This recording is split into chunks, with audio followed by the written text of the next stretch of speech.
actually can fly! Come here, mother. It's time to die! I didn't.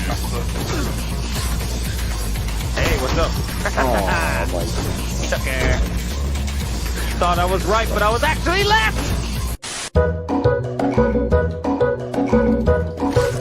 Why do you have to be so shieldy? Why you gotta be so shield? Woo, nope. Ooh, rocket! Oh, nope. Ooh, the main game. Oh, nope. Outplayed. Outplayed. Good See you later. See him again.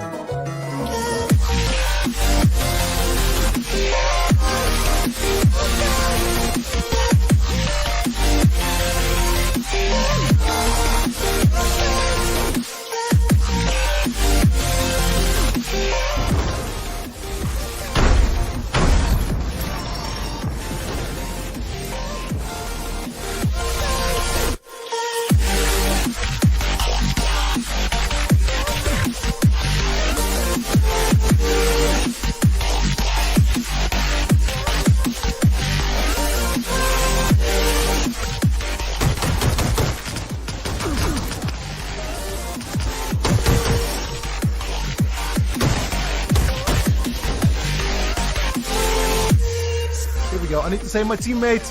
I need to save my teammate. No! No, you're not gonna kill him. No!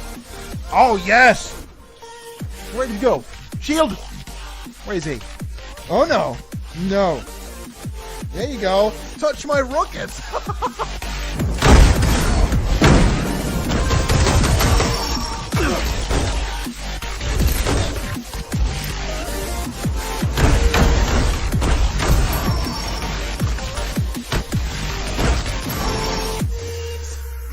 Just doing some stretches, man. Oh yeah, you should see this in the webcam.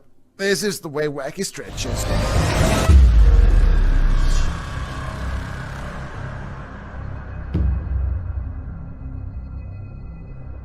I don't know. I'm so vulnerable. Hello, I can see myself. I'm there. Hello. Oculus Quest is an all-in-one VR system. It's just you and your hands, completely free and immersed. With 6 degrees of freedom, state-of-the-art optics, and built-in audio.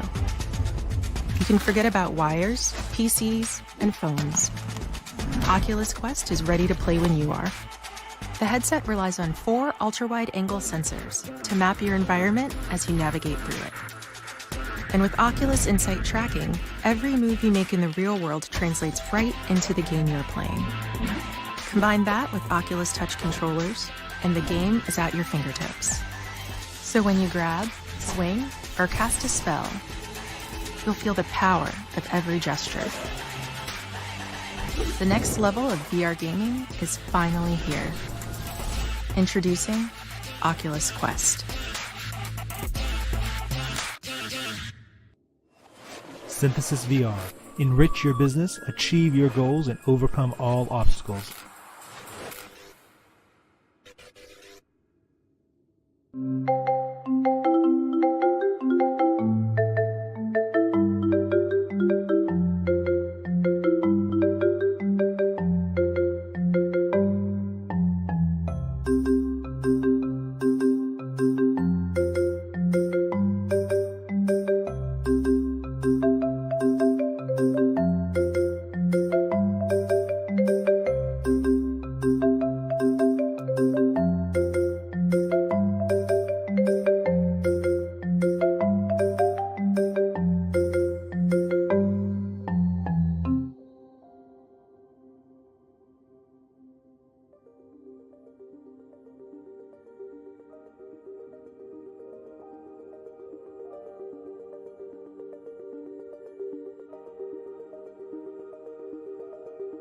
I'm actually an elementary teacher by trade, right? That's my background. And I started this with the intention of, the arcade was an easy access point for people to be able to bridge into the content and the technology, but with the ultimate goal of being able to use the same facility for educational purposes.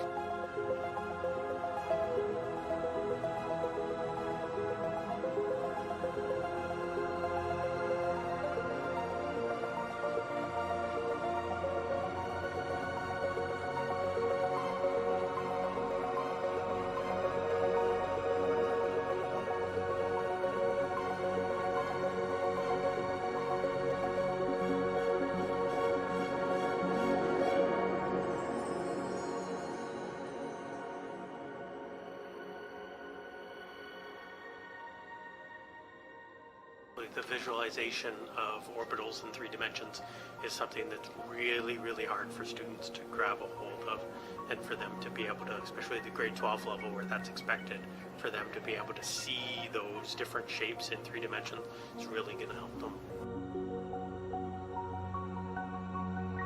We used to draw the orbitals, and we used to like only draw the like also like the pi orbital and those stuff, but like it's much better right now, so we can see them. The VR equipment on its own isn't really an educational component, but if we have content inside that is, that's an easy sell, right? Then to get people here for other reasons than just gaming.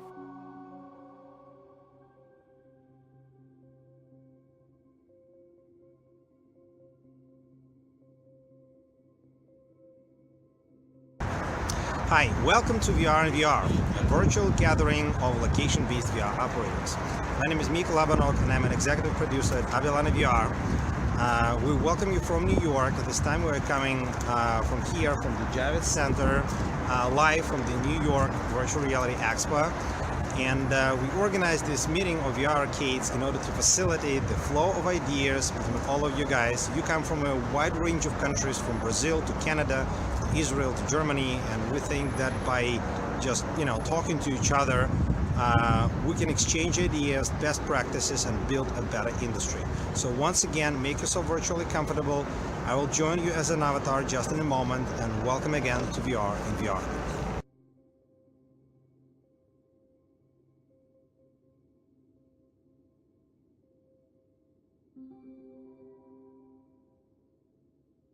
Whoa! We see people here. Hi, everybody. Hello. Okay, can you hear me, guys? Hello? Can you hear me? Absolutely. Good. Welcome, everybody, to the next VR in VR. We're doing this a little bit of experiment. We're coming to you from the exhibition floor, and had to overcome a lot of technical issues, of course, in a way, but it kind of works. So I will need your help with running this meeting. Let me know if something goes wrong. I'm right now in the middle of a very crowded floor.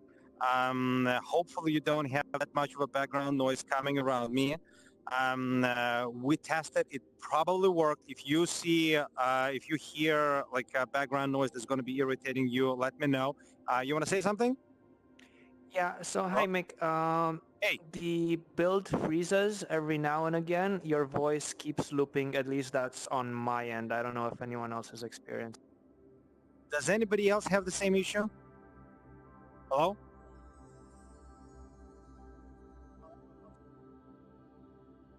Guys, do you hear a choppy sound? There might be an issue with the internet here in the Javits Center. So basically, in the beginning of the day, they didn't have any good internet connection here. They sort of restored it, but that might be the causing it. Do you guys hear? Do you guys hear me well? You're coming through clear for me. Okay. Hello. Okay.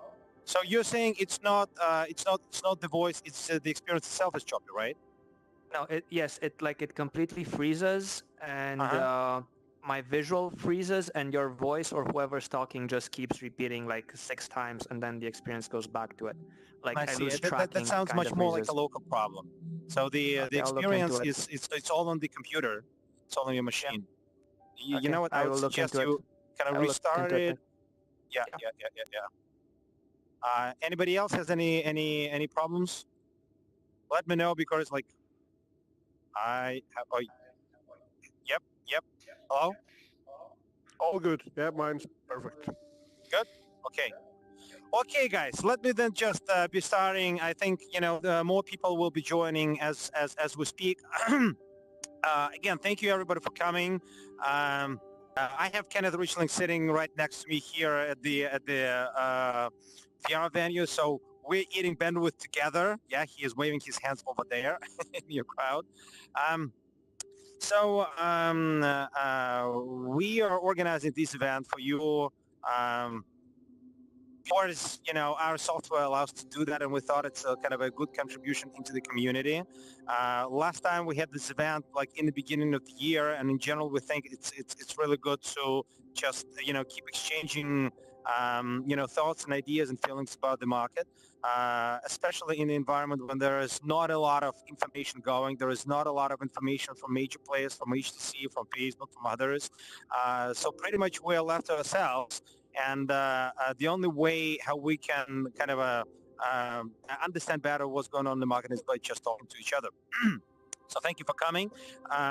We're also live streaming this session to the Facebook group, so other guys will be able to see it. Especially, I feel so sorry for the guys from Australia who always want to participate in our events, very eager to participate, but we cannot accommodate them because of the time zone difference. Mostly squeezing in people from Europe to the East Coast to the West Coast. And it's in Australia, it's maybe like 3 a.m. right now. So we are live streaming most of them. I'm not sure if any one of you is coming through a desktop client. Last time we also asked us to create like a desktop client so you don't need to, log in using the VR every time. We did that.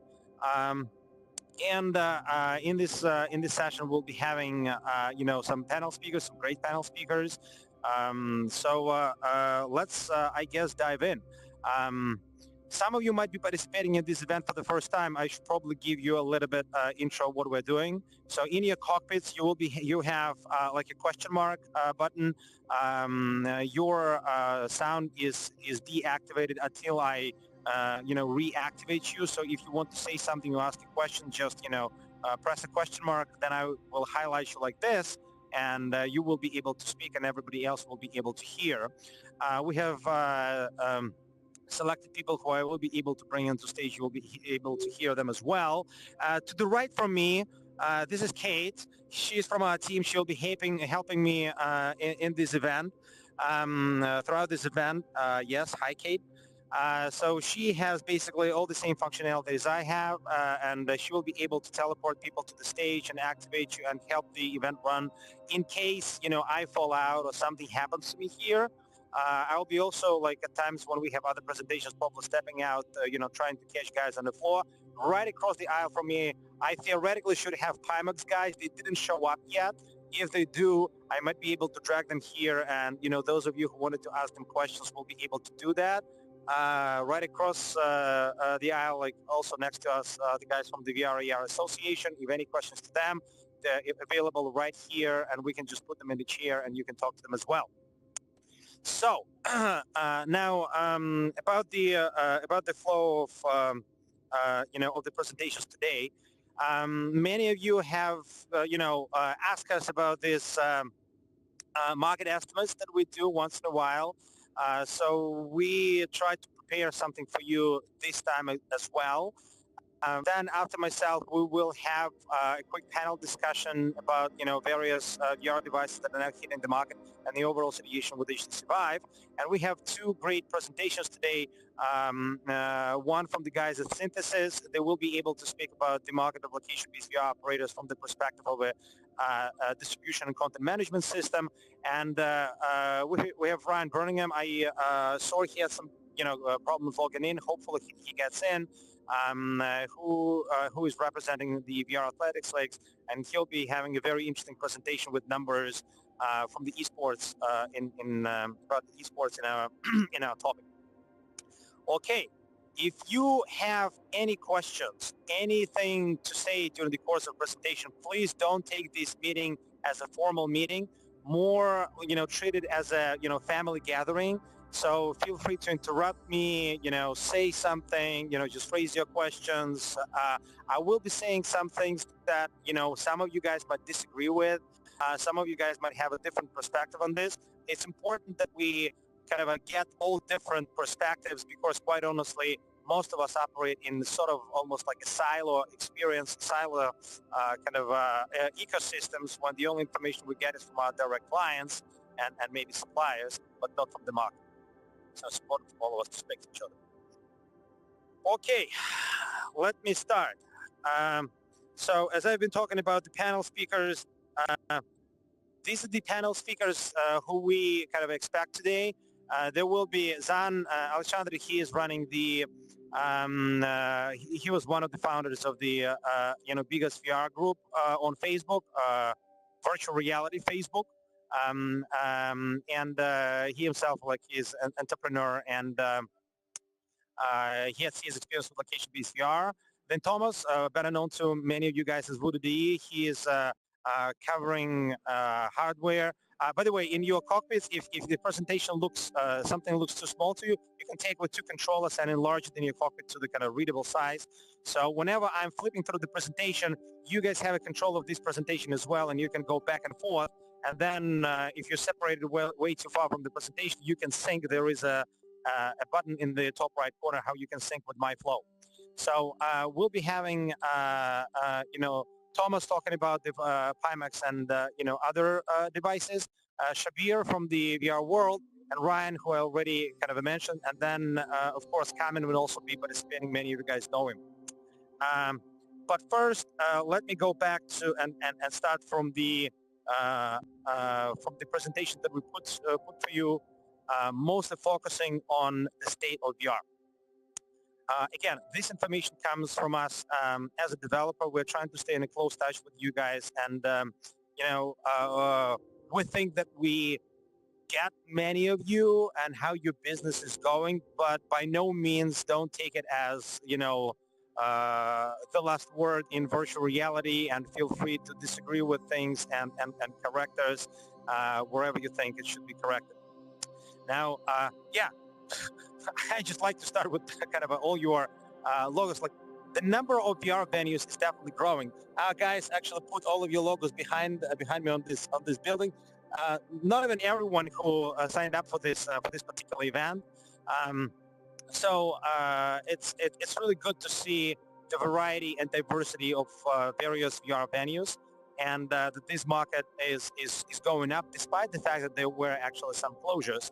But you know what? Of course, the closures of VR operators were not the biggest kind of event on the market.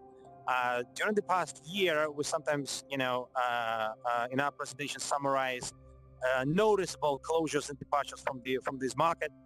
So we've seen quite a few, right? So Upload had its troubles with laying off staff in the beginning of the year. IMAX VR closed 2 locations. Guys from John, the rock stars of the virtual reality, who at some point I think collected the biggest amount of all the investments. Just recently, like I think it was Monday this week, that they announced that they are walking away from VR entirely and focusing on AR. So these big guys are changing, closing, evolving. So all of this basically speaks about the evolution of the market. Stuff is happening. We all predicted this stuff will be happening. It is happening. And of course, the a little bit hyped kind of a period when there were like almost like crazy level of investments going into VR and AR, it is coming to an end. And right now we're going through the level of sanation, right? Big guys like Viacom closed their next studio, and creators of the Melita VR experience, was it Future Lighthouse, I think, studio. I think it shut down, and there were a few other noticeable departures. However, having said that, everybody's looking, for good news on the market. And who is the good news on the market? You guys are the good news on the market. You can zoom in into this slide. Since recently, the whole press is all about you. You're basically the main good news that is happening around. The location-based VR market will lead the way. How big is the potential? Will it reach like $85 billion in the X number of years? All the kind of a main VR outlets, they cannot ignore this issue of location-based VR.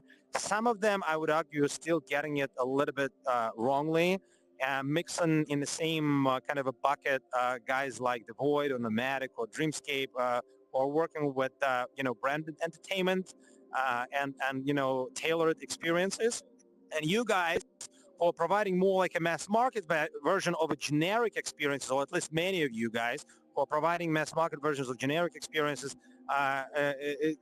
In our view, it's a little bit like mixing, I don't know, like Hulu and YouTube, but it's good that, at least the market starts recognizing that location-based VR is here, it is here to stay, and it is here to play an important role.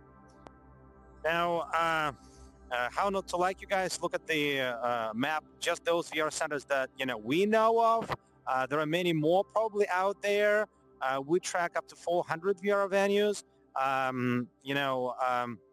Right now in the market, some teams estimated to closer to almost like 2,000, but that's including Asian venues, which are very different from North American and European ones. So yeah, guys, you are basically the main good news on the market. The question is, how big is the market, right? What is the market size? And those of you who were here on the first presentation, you saw our estimates, and we tried to show you with some level of approximation that the size of the location-based VR market already reached the user install base of Vive and Oculus. That was our estimate back then. Nowadays, we cannot even say, what is the install base of Oculus and Vive. There is so little information. HTC is not giving this information, nor does Facebook. So quite honestly, there is no way to estimate for us, how many devices are right now on the market, what are we competing against. However, what we have is are some indirect ways how we can estimate things. So one thing that happened this year is, of course, Beat Saber. And Beat Saber, it wasn't just an experience. It was like, in a way, a dominant experience on the market. It was one of those best-selling outliers which you can potentially use to measure the market. And this is exactly what actually happens in many media industries. Most of media industries, you have some kind of a super major bestseller that is outlier comparing to all other experiences. But you can use this example to measure the entire size of the market. Here you can see like just few examples. On a video game side, like GTA 5 was the biggest grossing game of all times. So especially if you compare sales on the PS4 side with the install base of PS4, you can probably kind of get some good market measurement there. Same thing with Avatar, that was the best-selling movie of all times. Here we take also example of HBO's Game of Thrones. And basically, if you go to the next slide, you'll see that there is an interesting level of connection between all of those titles. The level of their sales for this dominant, I want to stress it out, it's not just any bestseller, but an absolutely dominant bestseller that everybody tries to have almost like as their excuse to have a particular system, usually reaches the level of about 32%. So that was the case with the sales of Grand Theft Auto comparing to the installed base at the moment of those sales of PS4. That was the case with the number of tickets sold domestically comparing with the PG-13 market.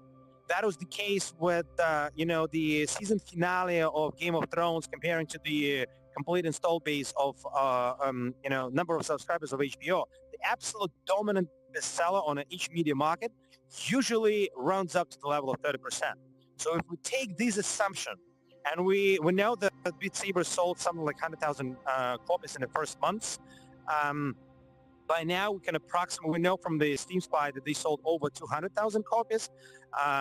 If we approximate it to maybe like 300,000 copies sold, and I want to have a step back here, we actually modeled it against the sales of GTA 5, and if the Beat Saber was selling at the speed of GTA 5, today they would be having 175K copies sold to Vive and Oculus.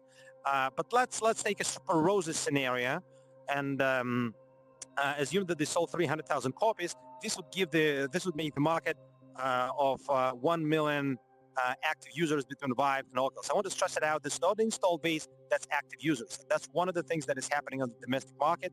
People, bought the device, tried it 2 times, and some of them, they stopped playing it. There is not enough diversity of content, that's not super household-friendly device, and that's exactly where you guys step in. All of you started these businesses on a very similar premise, that the household market is not going to be the driving market, and probably location-based VR is going to play an important role, at least in the beginning. I think none of us really predicted how much, how important it will actually eventually become. So today, if we look at the comparison of active visitors and active users of all systems, I mean, you guys are in the driving seat. it's important for us guys to actually kind of acknowledge this fact and ourselves start treating the market from the perspective that we have to take a little bit of, a level of responsibility for it. So here we put a summary that nowadays we can probably say that whether we like it or not, LPVR leads VR, at least in terms of the usability, in terms of the outreach to clients, surely not in terms of investments. Most of you guys, you come into this business without any outside source of investments or with like limited amount of investment. Despite of that, you ended up developing exactly the niche that becomes the carry niche for the whole market. The second question that we wanted to raise to discussion, by the way, if you have any comments, if you want to say something, don't hesitate to, raise your hand or just kind of a highlight with the question mark. A conversation is always welcome. Yeah, I hear somebody. Yes. Oh, hi there. Can you hear me? Yes, I can hear you. By the way, am I not shouting? No, just very quiet here. Just wondering, what is the last one you said, LBVR? Could you just a little bit more explain? I didn't, because there's so many people using. Is that a mobile, like a no computer connect VR? These are all the LBVR. These are location-based virtual reality. So these are most like the guys here who are owners of venues and operators of venues. Basically, a physical place where you come and you participate in the experience, like almost like in a movie theater, as you will, right? Or in an arcade, VR arcades. Like, okay. So this is the yeah. Sorry. So what the brand at the Oculus Rift or Vive or Vive Pro included? Well, you would be right to say that the guys who are running location-based VR market, they are, buying Vives, mostly Vives, from the same column. So some of the sales are incorporated there. But of course, the sales of devices to the location-based VR market is so small comparing to the entire location-based VR market that we can probably ignore it. Like we're talking about, I don't know, 2,000 devices, 3,000 devices. So on a scale of almost like half a million devices. So they're not using any different system. Most of the venues use Vives, Vive Pros. Some use Oculuses, with a few kind of having Windows mixed reality. But we are comparing here them to the home entertainment market. And the home entertainment market, the overall between Vive and Oculus is about 1 million. And the number of location-based VR is on a path of approaching actually the home-based market. As of now, we split them into two different subgroups, Vives and Oculus. Is as a developer, you're making your decision. Who you're developing it for? Are you developing it for Vive, for the household market? Are you developing it for Oculus household market? Or you want to develop a different experience, because experiences in location-based venues, they sometimes require different and often even completely different approach. So from the developer standpoint, this LBVR market is a standalone thing. And by now, it's bigger than either Vive or Oculus in the households. Hope that answers your question. Yep. So let me go quickly further and talk about the identity crisis, as we call it, right? So as we are evolving, as your venues are growing, and we are trying to understand who we are, we're trying to figure out which segment we're probably closer to. Many of us, many of you guys, you call yourself, VR arcades, and there is a natural proximity to the arcade market. But are we really the arcade market, or are we closer to the movie theaters? I wonder, what do you think? Anybody has an opinion on that? How do you guys see yourself? I see. Yeah. You wanted to say it? Hello? No. I see somebody waving to me with two charts. No. Yes? Hello, guys? Oh. Yes, hey. I can hear you. Great. So it seems that, and I think I saw this later, is that we're definitely in between. Some people have larger experiences with an arcade attached.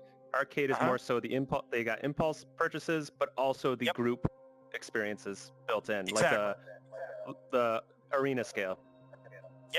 Yeah. So that's exactly that's sort of our reading as well. That right now, some parts of our business kind of is close to the arcade side, especially the fact that it's still largely hardware driven. The main difference between arcades and movie theaters is that the arcade business and attractions business, it is mostly hardware driven, and media and movies, they're more like content driven. Yes. I would say that the Western market is more of an internet cafe version, less so than an arcade or theater.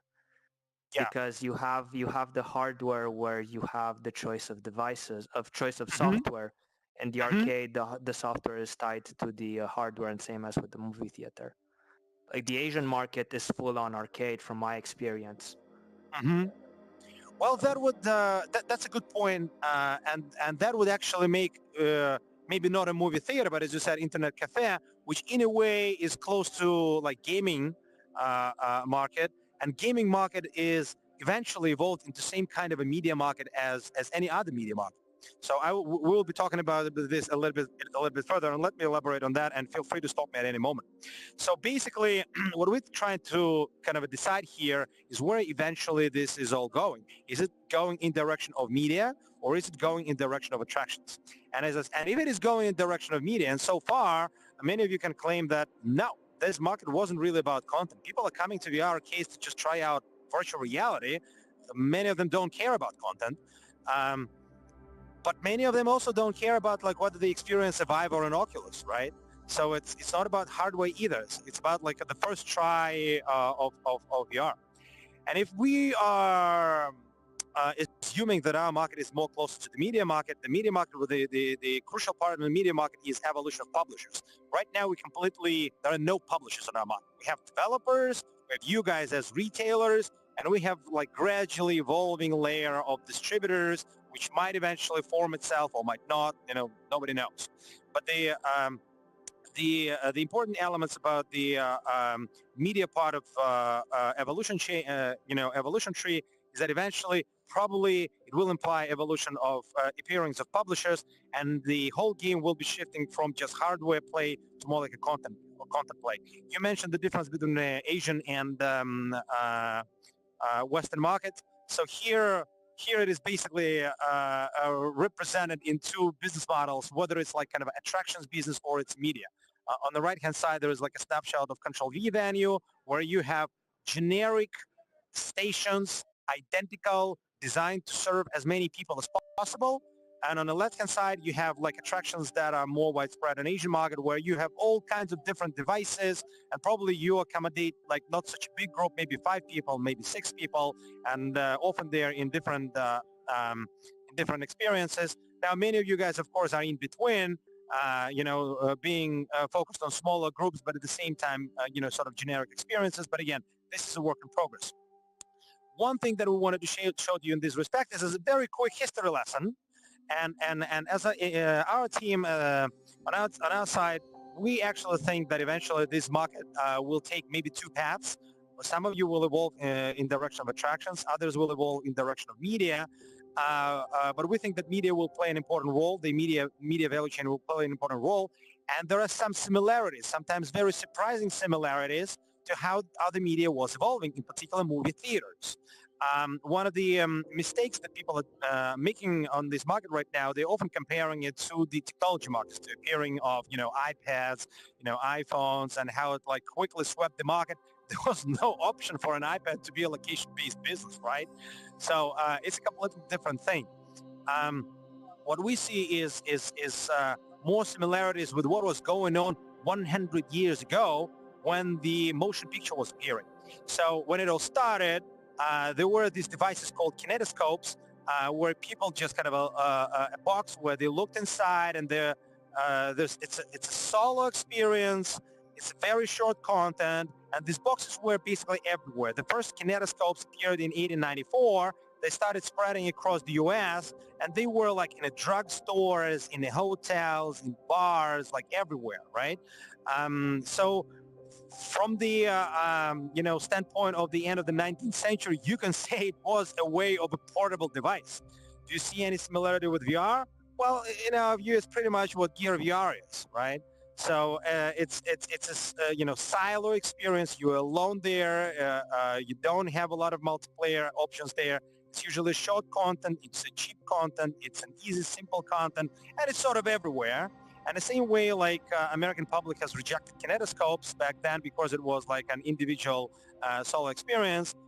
Quite honestly, Gear VRs didn't go so far either. The next thing that happened on the market of movies is that they started kind of broadcasting movies, not in a box, but kind of on a screen. And the first place where they started appearing was what? It was vaudeville theaters in 1900. The first vaudeville theaters started putting movie experiences as a part of their presentation. So it was sort of a side entertainment to the vaudeville. The venue was, of course, designed for vaudeville, not for a movie. Now you can claim that it's roughly the same venue, but still, the primary purpose of the venue was live vaudevilles, and of course, the audience went there for a different purpose, to see vaudeville. And the movies that they were showing, they were like a side thing. Does anybody recognize a connection to present days?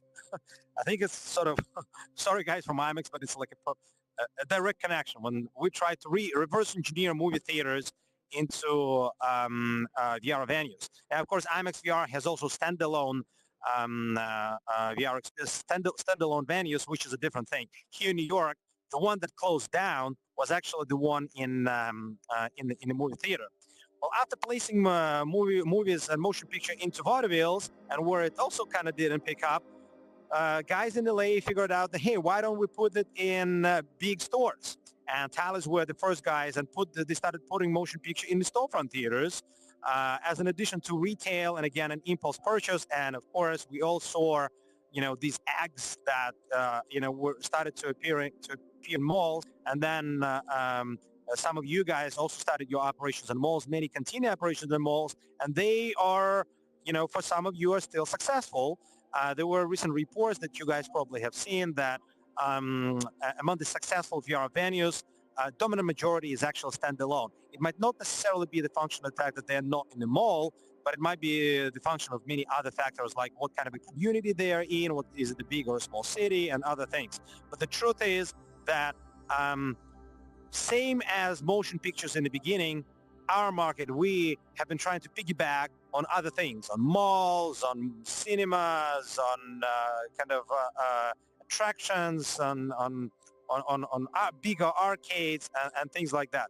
But back then, 100 years ago, eventually the format that got settled and more or less started to beat its way to the mainstream was these Nickelodeon theaters. Those were small theaters.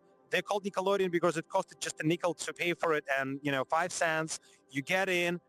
The most important thing for Nickelodeon theater was that it was a dedicated movie place, right?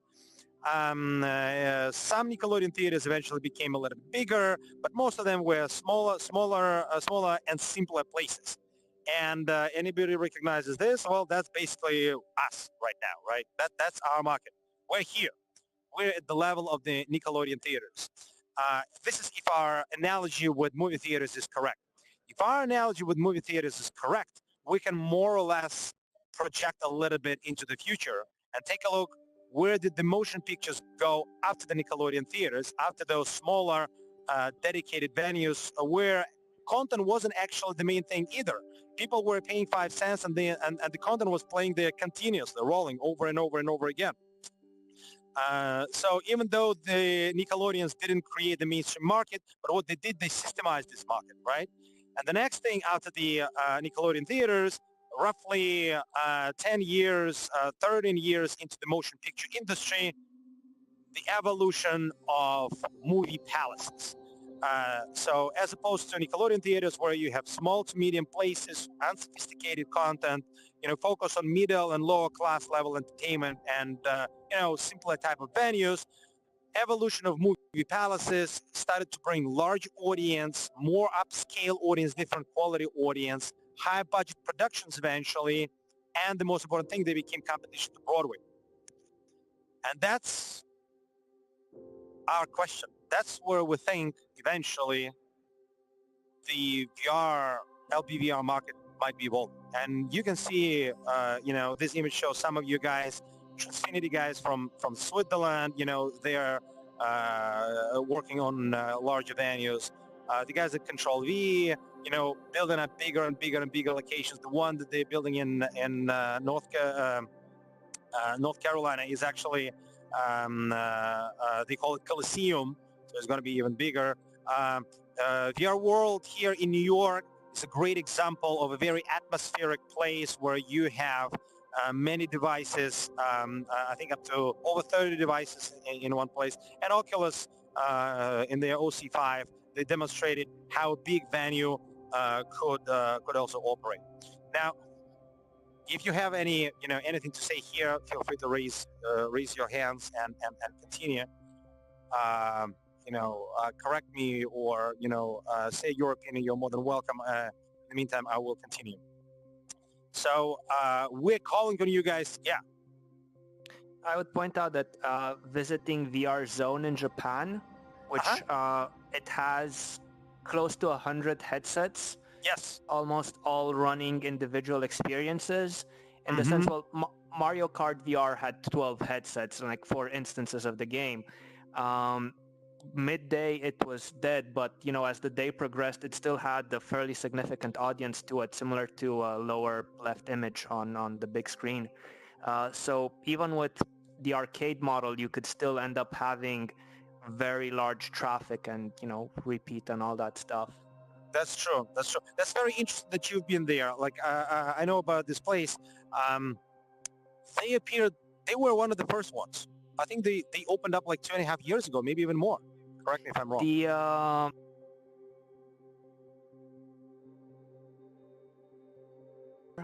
Which was the first VR zone in Driver City, which was like 3 months.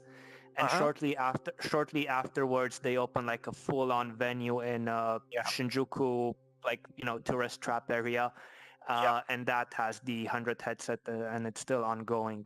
Wow. And Sega just opened up another venue, another Joypolis in like south of VR Zone. So they're not, their competition, but they're there. Yeah. Look, that's where we feel things are going. So again, we don't want to be,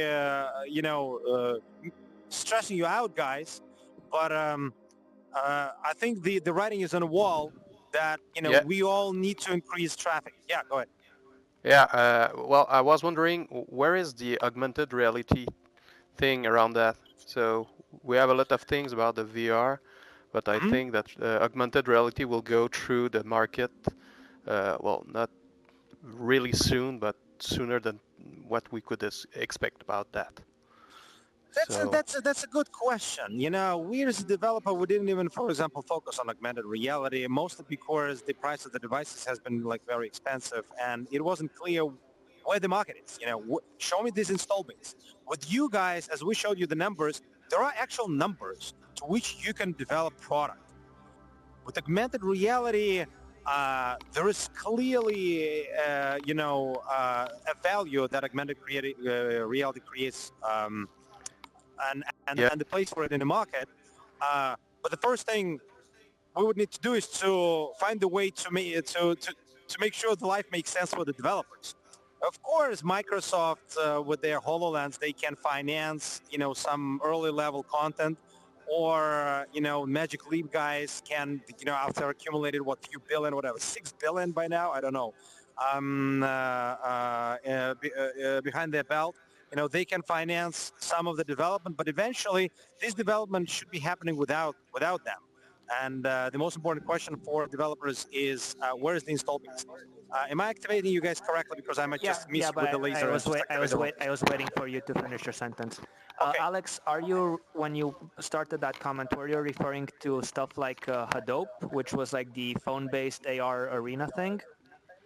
No, no, no. I was wondering more on the. Well, I don't remember the name of the enterprise that started it, but there's an augmented reality headset that is going quite well in development. And the thing is that the augmented reality thing will just answer one of the needs that the people just ask about the virtual reality. So to be together inside something else. So that was the point about that. And it's more like not a far-fetched thing, but something that will come, as I said, sooner than we expect. Yeah, yeah. Well, what about you guys? Do you consider running augmented reality in your venues? Again, I would add that in Japan, I've also done Oh, I'm sorry. Typhonium, Yeah, yeah, go ahead. and Typhonium is actually used. Hello? Here. Yes, I think you're disappearing. Uses those two cameras to make like an AR-ish experience, so you can actually see the other player in an mixed reality sort of stuff. They're using green screen and the HTC cameras to overimpose the other players in your space, in your virtual, VR environment. Look, guys, it's up to you. If you start installing augmented reality things in your venues and you see that's where it's going, the market will appear. As I've showed you in the beginning of the presentations, whether you like it or not, you are the ones who are driving the market. You're the main guys, quite honestly. Not the HTC, you guys are. So I just wanted to add in one potential market is that the family entertainment centers are growing generally around the world, it seems like. And so family entertainment centers are different than theaters in some very important ways. And so there is actually this interesting sort of Venn diagram between a theater and a family entertainment center that VR venues have, where you're going to do something active, but also in a group to experience content. So just something, the family entertainment center seemed like a really big deal for location-based VR. And it's only thing I would add to this. Well, that's of course, the the market today is not the same thing that it was, not only with movie theaters. Like even if you look at the evolution of other technology that was happening just 10 years ago, right now, if you're doing VR, we as developer, we see that it makes a lot of sense to keep connecting experience with all other kinds of, outside media like cell phone and, desktop access and, opening communities to others, to, for example, household use where the location-based VR is probably like a front row experience, but you sort of put this content into a bigger context. Family centers is one thing, but you can imagine how this family center runs a birthday party for a grandpa, right? And then, his longtime friends from Georgia or Georgia, Caucasus, or I don't know, like Brazil, will be able to step in through a similar VR venues. Who knows? That might be the way where some of the development will go. But that's a good point. That's a valid point. Yeah. Thanks, guys. So let me go next. So basically, we are trying to communicate the message to you guys that you will be experiencing a pressure on you if you are at the level of 3, 4, 5 devices. The market will be after you. And what I have discussed today at the exhibition with some of the representatives of the VR venues who are coming today to New York was that, look, we are, for example, we're developing educational experiences, and a classroom of kids could be a good measurement tool for a venue at this stage of development. And in different countries, those classes, they are different. Sometimes it's 20 kids, sometimes it's 30 kids. But we feel that the market right now comes to the point that you need to accommodate something like a class of kids or a class of college students in one go. We're talking about like maybe 20 devices plus. That's about what we see on the horizon.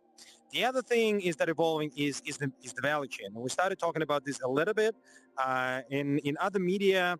So we basically have content creation part, we have marketing and operations, we have distribution and retail, and publishers, for example, on the movie side, on the video game side, on the book publishing side, I can tell you, I'm telling it a little bit from my own background, I spent 20 years working in television, in movie production, and in book publishing.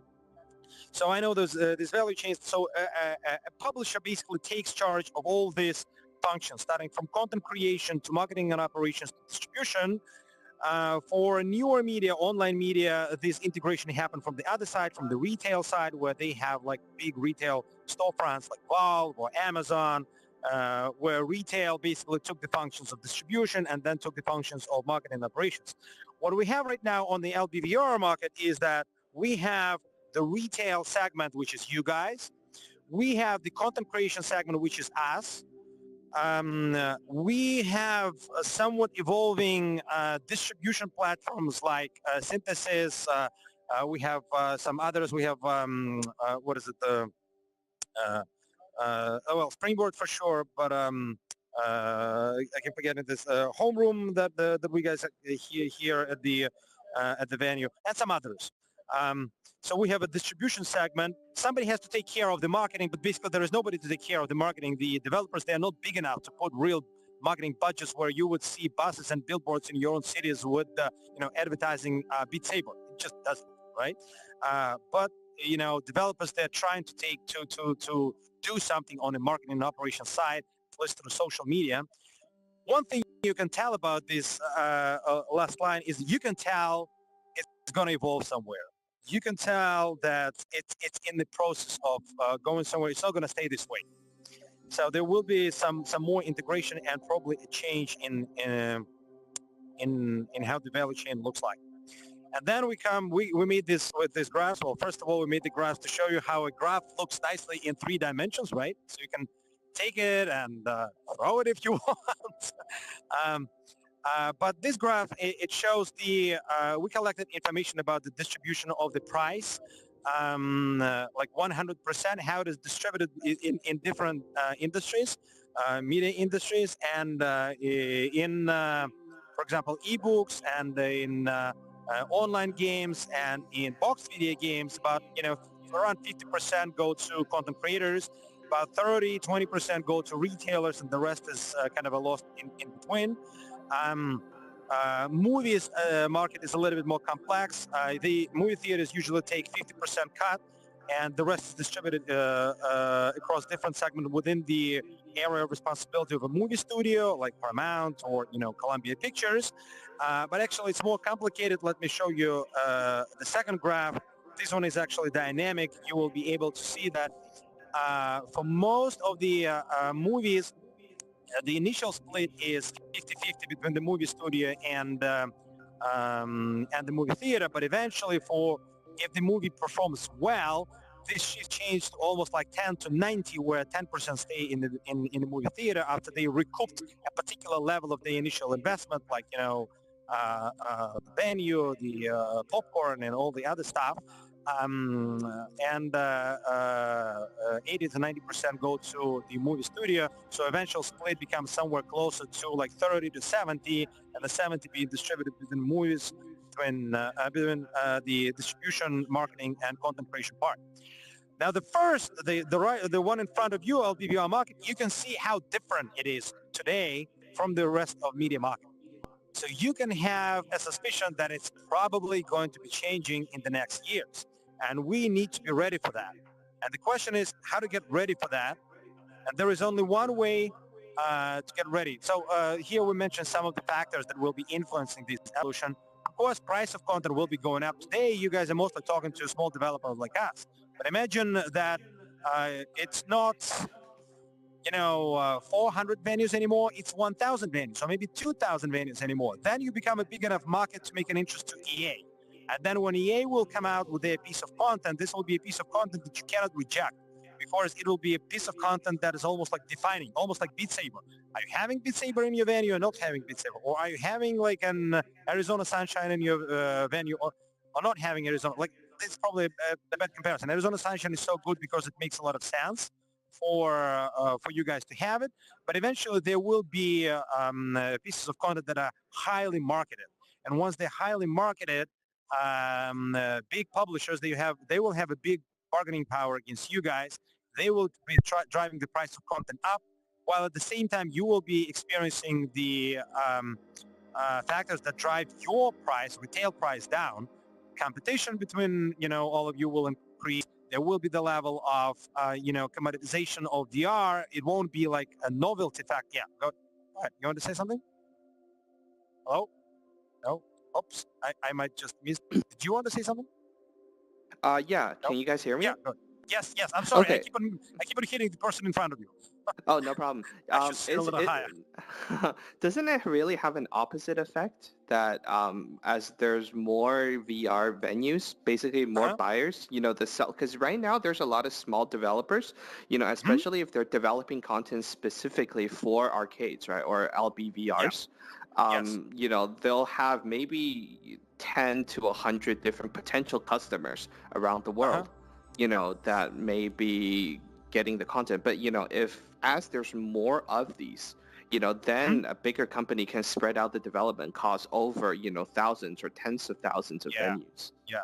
Well, from the mathematical standpoint, you are right.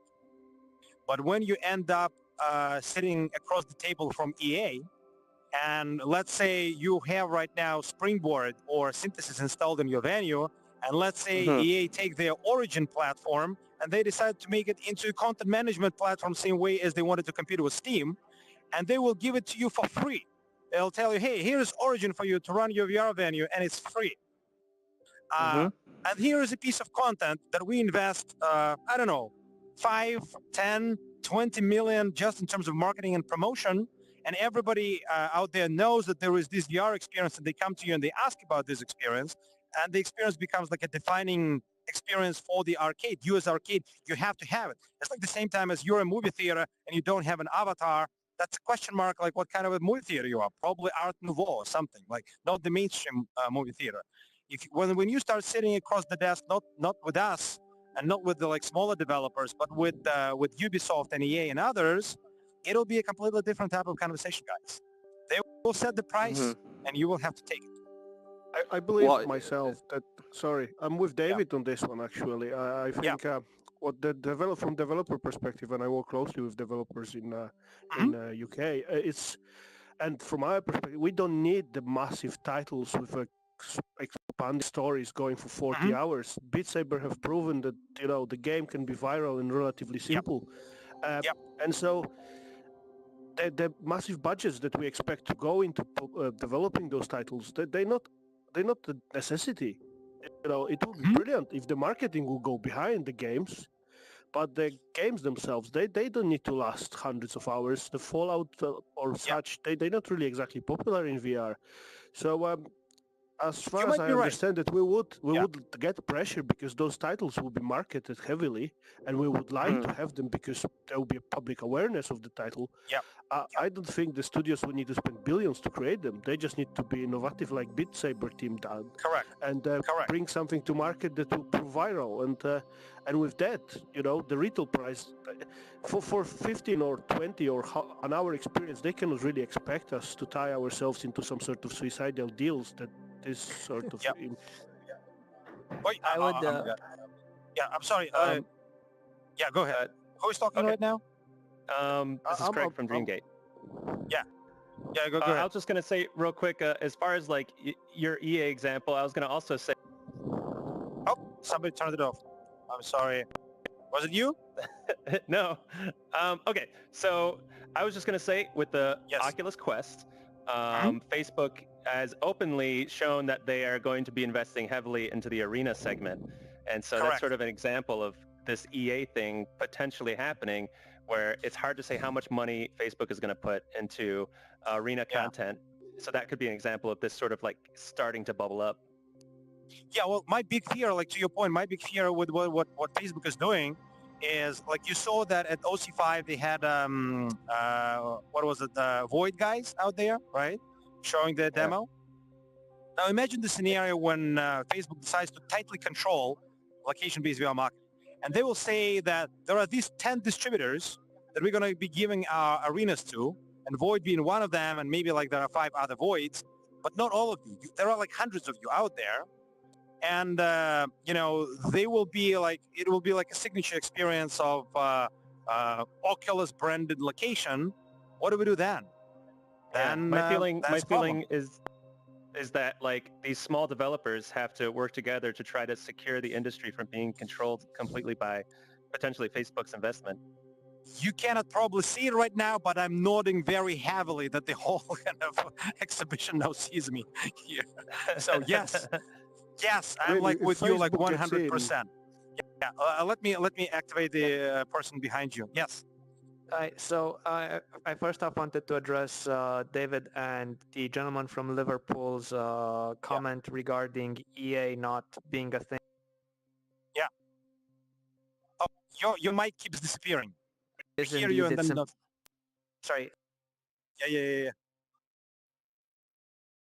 Hello? Hello? But we Well, had at times demand. it goes really well. At times it goes really well. Yeah, go ahead.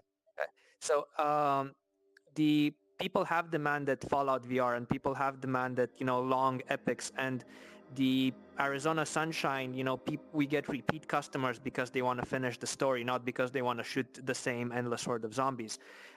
With once a save point system gets implemented that we can, use efficiently, people will come again and again for those large epics, especially if they can play those with friends. So EA will reasonably come, or another big developer is going to make a piece of content that is going to encourage repeat customers. Yeah, you know what, guys? One of the reasons why I'm mentioning EA, I don't think that we'll, like, I completely agree with the guys from the UK that, you don't need super complex content for that. The main weight of EA will be on the marketing side. If they put, tens of millions of dollars into marketing or something, imagine Beat Saber was created not by the guys in Czech Republic, but by EA. And they would have pushed kind of a marketing heavily. This would have been like a signature experience, right? So once it is a signature experience in possession of a big player, and it makes financial sense to them, they will start going after the market aggressively. Right now, as I have mentioned to you, so we estimate your market at about 780,000 users. So you're gradually coming to 1 million. For a major studio, not probably like EA, but somebody like Bethesda, to greenlight an experience, they need to see a potential level of sales of at least 2 million units, which means the market has to be probably closer to 5-6 million, right? So you are still not there, and you are relatively safe for now, as you're on 1 million. But once you move closer to like 5 million people going through, once there are more venues, you will become a target for those guys. Yes.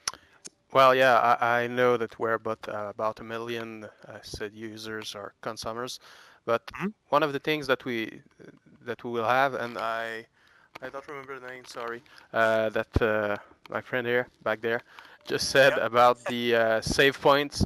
It will bring something more like the series, the TV series that we've seen grow up in such a small ref time, and it's begun to create some, I should say, some demands, some needs in the consumers that they want to have a longer experience, something that they will have to live at their own pace, but for a longer time. So it crosses the line where it's not a theater that we're going to need later. It's going to be somewhere where someone can live, well, say, live another life in something else than the real world. I mean, I think you're absolutely right. Like, let me activate a participant right there on the back. You wanted to say something now? Yeah, I don't know if you talked about like what happens when Facebook is interested in opening their own location-based VR centers. Like how we protect ourselves as a group if that happens. They have so much money. It's kind of they have so much money, but so far they sold so few Oculus, quite honestly. Despite all of those money. So right now is the moment when you guys in a driving seat, and like we probably need to at least start coordinating better.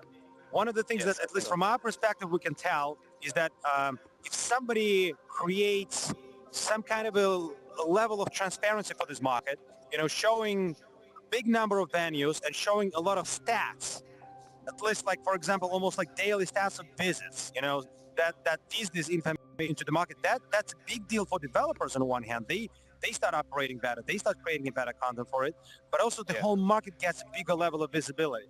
So right now we're almost like operating as like foot soldiers, but if we start operating as an army and make, coordinated maneuvers, and for example, later we will be talking about, hardware. What if HTC goes belly up, right? Maybe we can come as a whole group to somebody who we choose, be it Pimax or be it Facebook or be it like some other developer, Acer, and buy like devices as a group from them. And also, I think we're coming to the point where you guys can drive hardware manufacturers in their decisions. But how do we do that? Oops, anyone here is really into like cryptocurrencies and just tokenized ecosystems, I think we're in a perfect position to create our own tokenized ecosystem. We just have to get trust me, together man, and we've organize been it. thinking about this. But you hit the American ground, and you'll have such a level of complexity here. Basically, nothing that smells like an ICO or a token can hit the ground here. So it's very difficult. It's already highly regulated, and it's very risky. But quite honestly, like a year ago, we had numerous offers to actually start developing the cryptocurrency for location-based VR market. They didn't bite into this back then, but the question is still on the table. I think it just incentivizes all of us. Okay, sorry.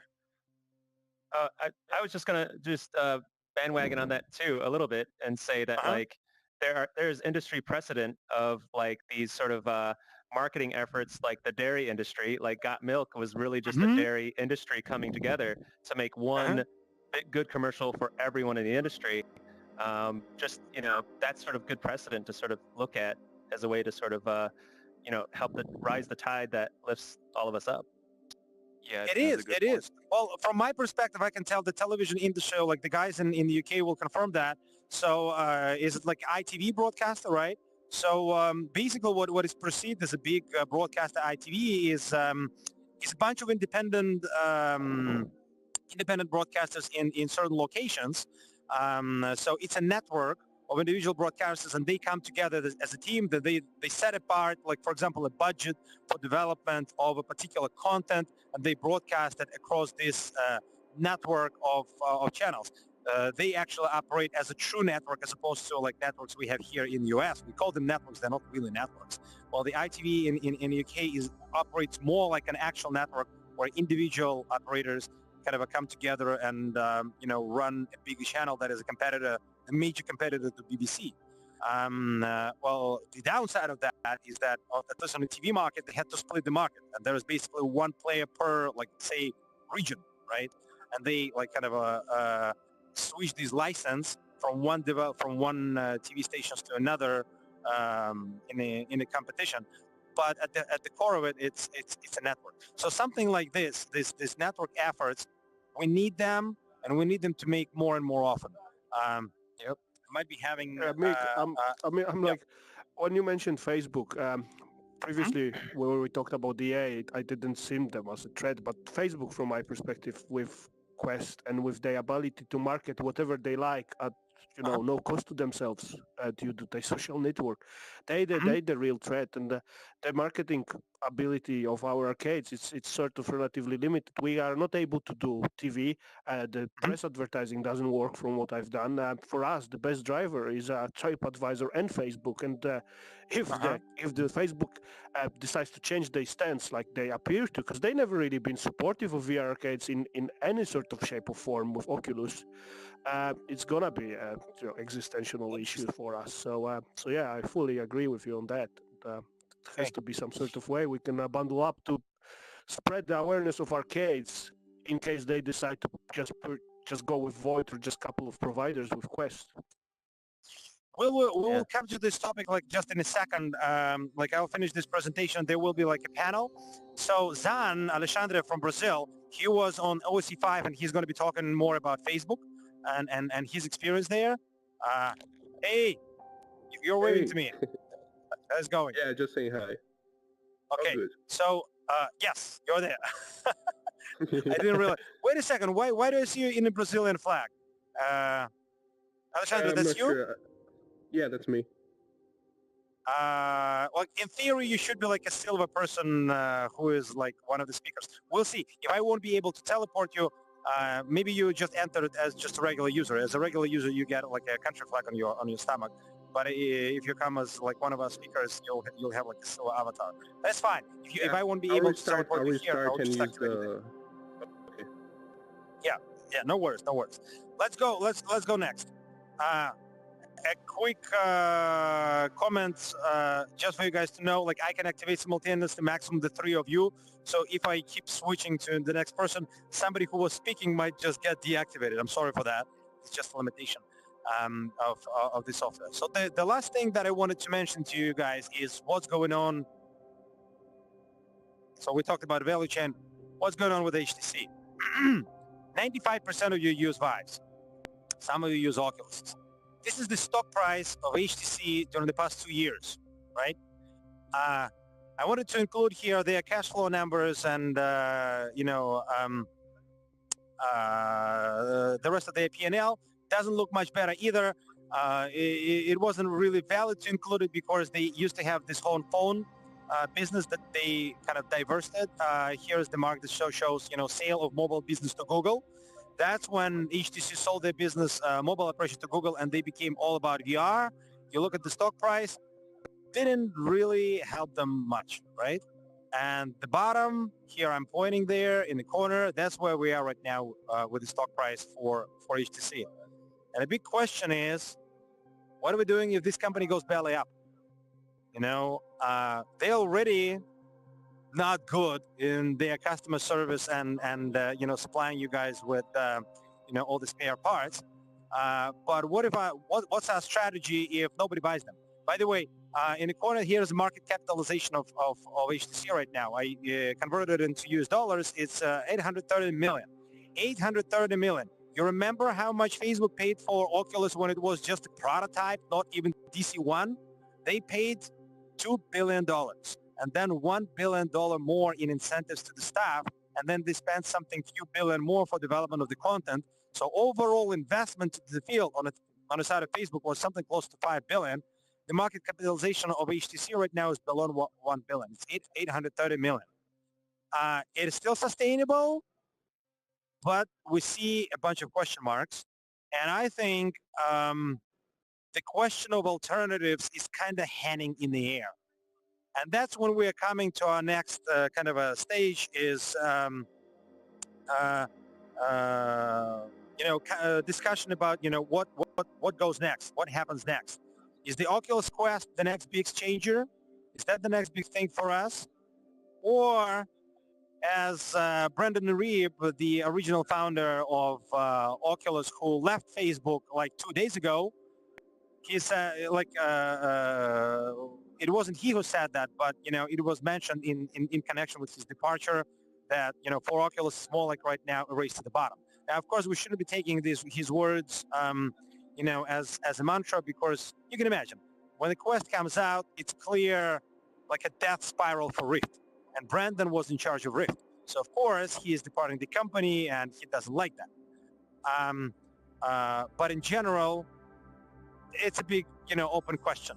Like, should we start taking Quest more seriously in our venues, or the whole Oculus thing between Rift and Quest is still largely questionable?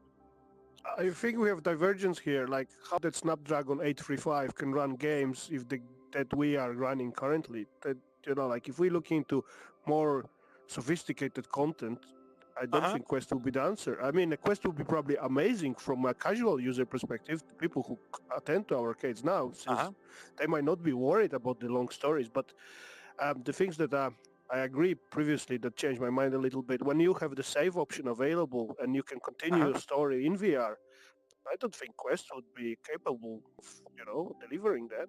Not with the hardware. What do you guys think? What do you guys think? So I was when I first heard this news, it was huge news to me. I'm sure all of us were sort of like, really suddenly the world changed and we're like, what do we do with that? But it seems as though that the amount of ownership of VR at home is going to go way up because there's so many people that can afford that price. And so that's good on one hand. but it also makes it really cheap to start your own arena. You could actually buy 10 of these and kind of get going. I would say this is a bigger threat. Yeah, what they exactly. mentioned And is so doing. that's where Facebook starts being able to corner that market a little bit. But it seems the diverging for location-based VR is on one hand you have this, easy upstart, low-cost VR that could replace all the laser tag arenas in the world. But then you have stuff like the Void, and then Rumble suits and all this like premium content where backpacks can really pump out some really impressive graphics. That's sort of like the difference between like your average family theater and an IMAX theater. People like to have a big premium experience, but also like to have something cheap and accessible. So that's my feeling is that there's going to be two location-based markets, one that's premium and one that's accessible. That's a very interesting point. You wanted to say something? Yeah, I wanted to say something. Even if the Oculus Quest just gets out and, well, it changed the games a bit, I think the thing is that people will come for the experience, not just to play with the Oculus Rift, not Rift, the Quest. So they're going to play with that at their home, but, well, you don't gather up at home to play VR. You gather up at LBVR, you gather up somewhere else, family entertainment or anything else. So this is where we can make the difference. This is my point. That's a good I would point. also like to answer, I think it was Thomas's concern between, how can something like the Quest with the Snapdragon 3 like 35, compete with something like the HTC Vive. It's basically the way I'm seeing the Quest is the console equivalent of VR. So it's the Xbox, it's the PlayStation. So, and that's why the internet cafe analogy fits better, I feel, is that, we're offering high-end machines and we're selling time, and then soon like the console's gonna come and it's gonna be in everyone's home.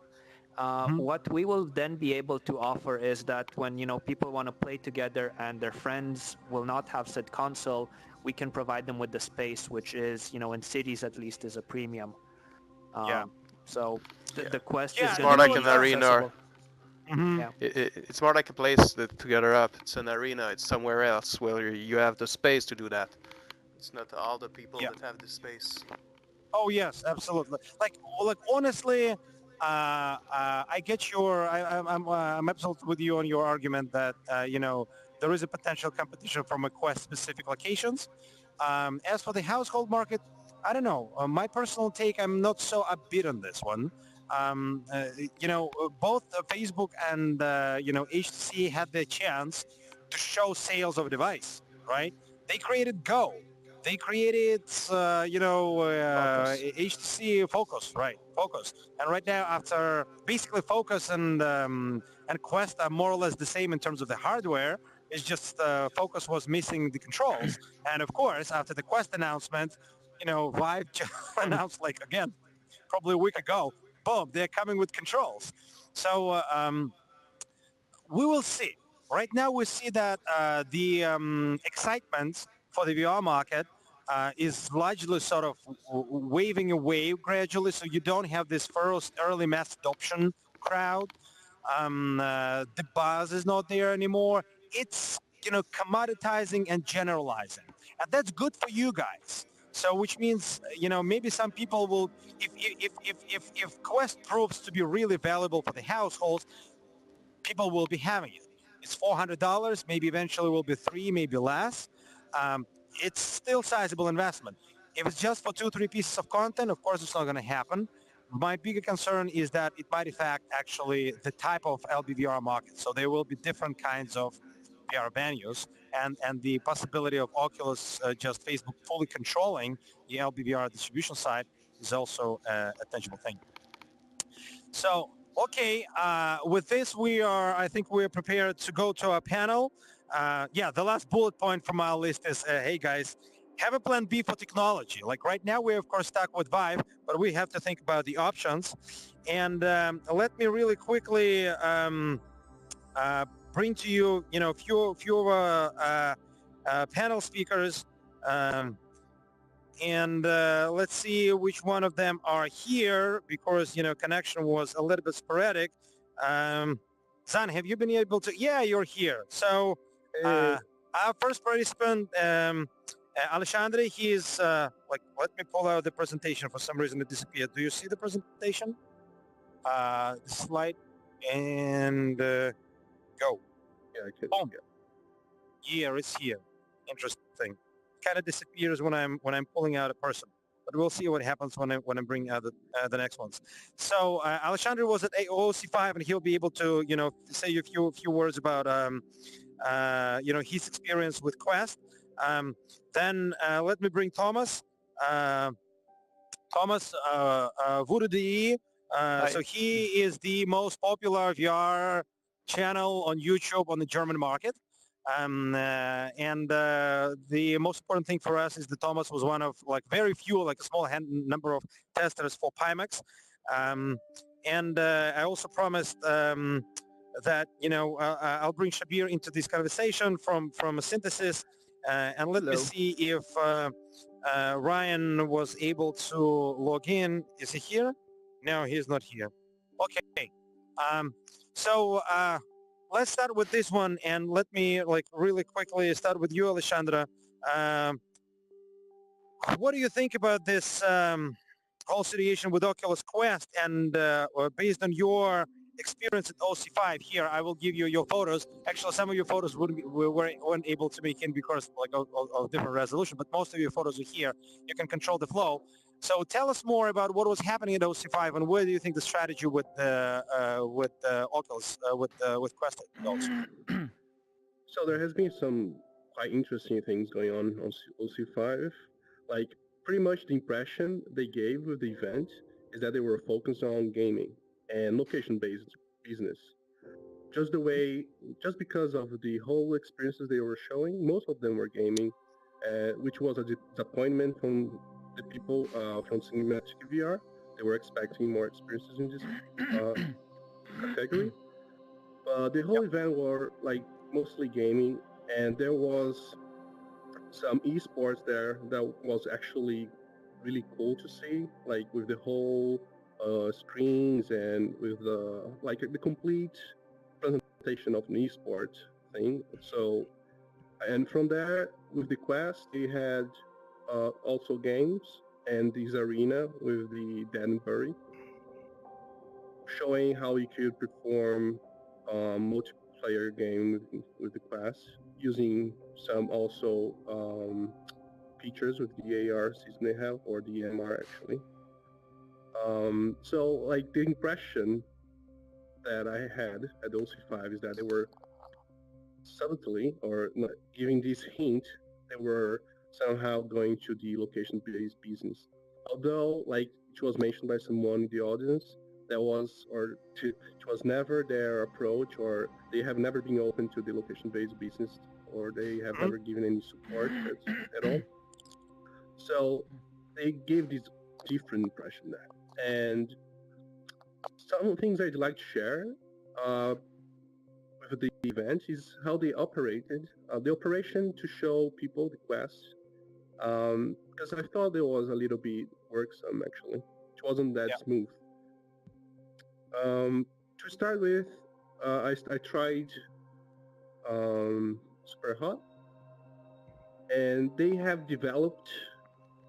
I don't think there must be a picture of me. Yeah. Oh, yeah. In your cockpit, you see a video. You can increase it, guys, and see it for yourself. That's me trying. Zan walking. Yeah, me walking. And that was Super Hot arena, I would say.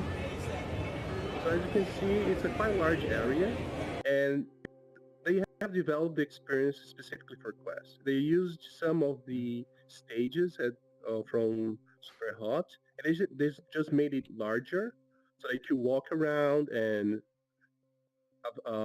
dodge from the attack of the other robots, So they just used the same experience, Super Hot, and made it specifically for Quest, making larger, and the sequence of the stages were similar to the original game.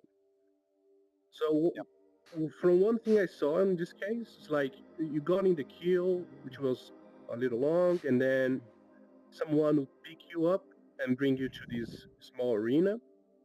And there was the guy operating or giving you the headset and give you some basic information, asking if you have tried VR before, which is quite interesting to be asked at OC5.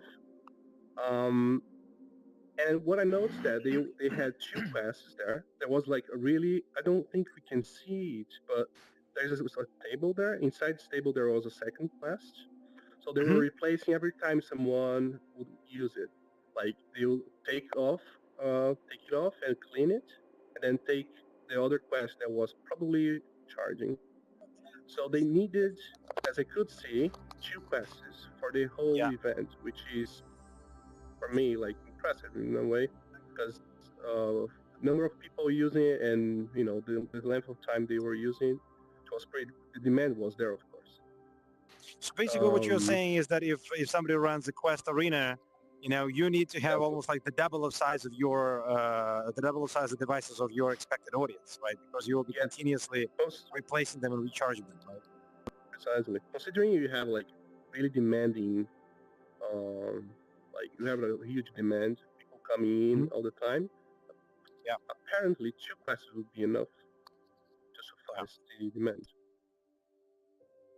Maybe would you like to ask some questions about the Quest, like about? So if you guys want to ask questions about Zan's live experience with Quest, and so you see that battery might be I wouldn't call an issue because it's a resolvable issue, but this is something that you definitely have to take into account both as a developer and as a venue. Oh, sorry. So I'm wondering two things, but primarily, was there any discussion on like that USB-C port there? Could you use an external battery and then run it, for a much longer time? Was there any sort of discussion about that there? There was not, and I think depending on the kind of external battery you have, I don't think it'll be,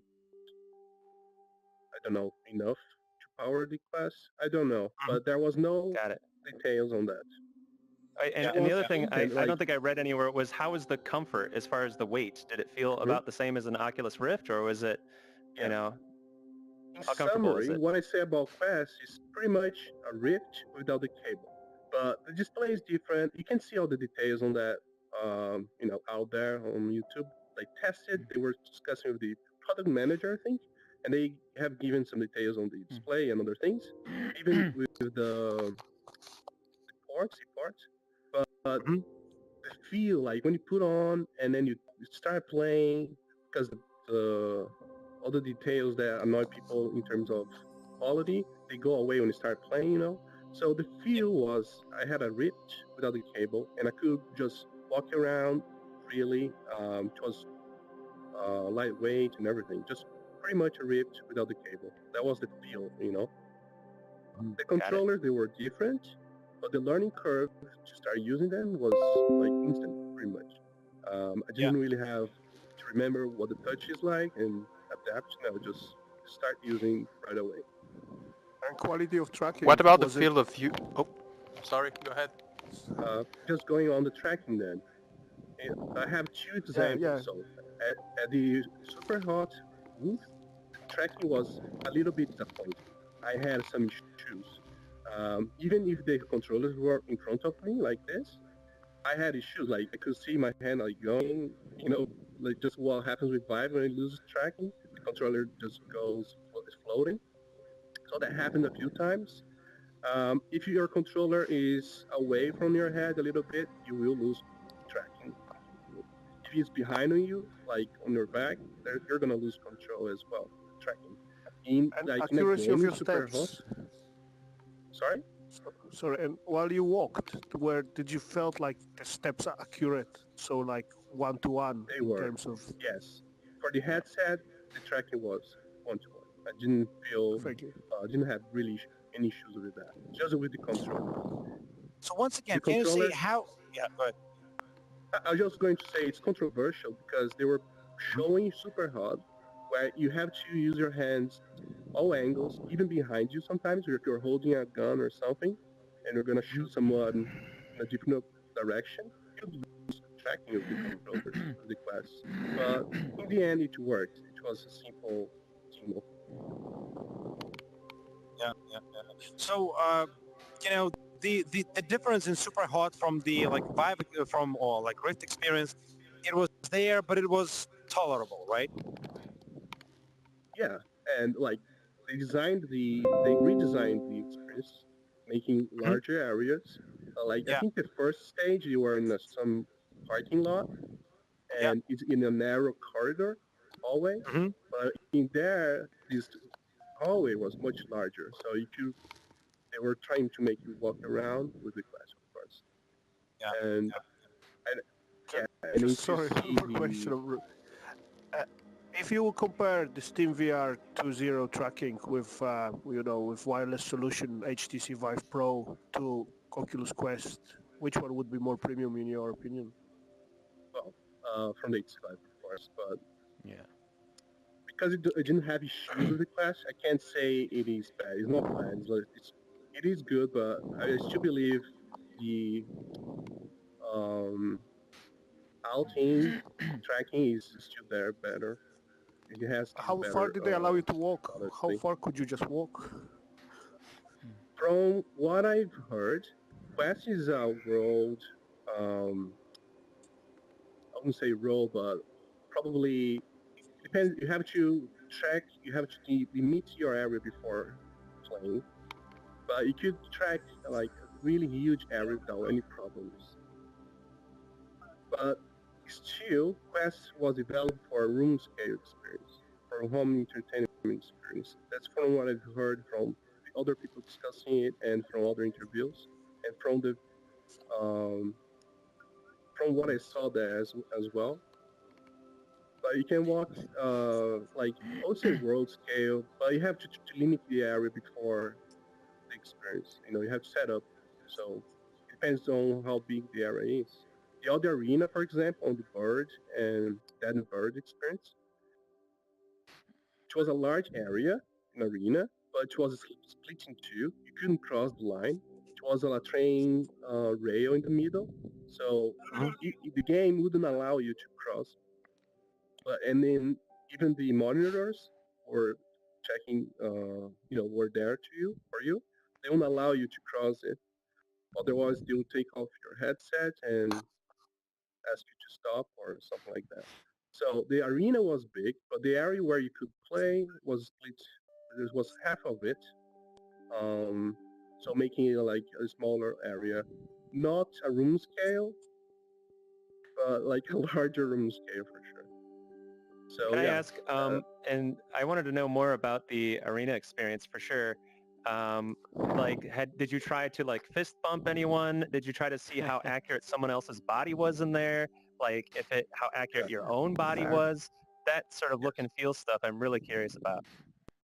So about that, how it was quite easy to see the experience wasn't well, or that like which was one synchronized. There were boxes for the mixed reality experience, but you could like if you were picking on these boxes, and if you were trying to shoot from a very like in the corner of this box, you'll hit your hand at the box. Although in the experience, you'll see your hand a little off of the box. So it wasn't one synchronized, which was a shame. I would recommend, Craig, that you look at that tested video where they talk about it and also a technical standpoint. So there is a reasoning why your experience with the lack of synchronicity was there, and it's probably like sensor and like development side. But I wanted to address the issue in terms of tracking. The product manager did say that as long as there are reference points the Quest can latch onto, the space that you can walk around in can literally be infinite. So as long as there's points of reference for the headset to do tracking, you can have an infinite space and keep on walking in that. I remember them saying it was early stages in the tested video, that they're still working on it, and the insight thing that actually tracks the geography, the geometry of the space isn't perfect, and it's still a proof of concept is what they said. But I was the reason why I asked about accuracy is because I was wondering how close to shipping they are on this arena scale solution. You know, the headset's going to be released in spring, but the question I want to get a feel for is when is their arena scale platform going to be something that they feel is ready to ship? And if if in that arena it was like inches off, you know, I sort of wonder like how rough was it? And that kind of gives me like something I can try to intuit what the future might be like. I think this is something we can solve with development. I think my opinion on this is regarding Quest and being it for home-based. You know, even the same problem virtual reality is facing right now at home is, you know, the space. Imagine if a home can have infinite space. You know, it's not, you know, feasible at home. Like, you know, you can't have like a 20 by 20 or 30 by 30 space at home for home consumers, and they're trying to do an arena with their friends. Not everybody has such an open space. So even though, that's my opinion, so even though, you know, it was designed for like home-based arena, it's not pretty practical. So, you know, the main thing would be is, you know, like Mick was saying earlier, to have Quest with Void or something like that. But that is something we're actually seeing right now with Void having their own big contents, Spacers coming out with Terminator and things like that. But I still think in the end, it's the LBVR market that's going to drive. And there are still other developers and other, you know, hardware vendors who are actually doing arena scale content. So really, at least for now, I don't think this is going to be such a big issue as we are all trying it to be. No, I wasn't saying it's an issue. I'm saying it's something that we can actually, you know, partake in. And also with Windows headsets coming up with, you know, inside-out tracking and with the scalability and also the price point coming down. So there are so many options where you can do arena, not just with Quest, you know, so there's so many options. So this is not something that's new in the industry.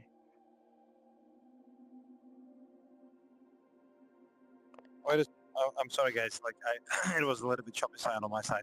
So I very much agree with you. That's true. Like, we are yet to see, you know, where all of this evolves further.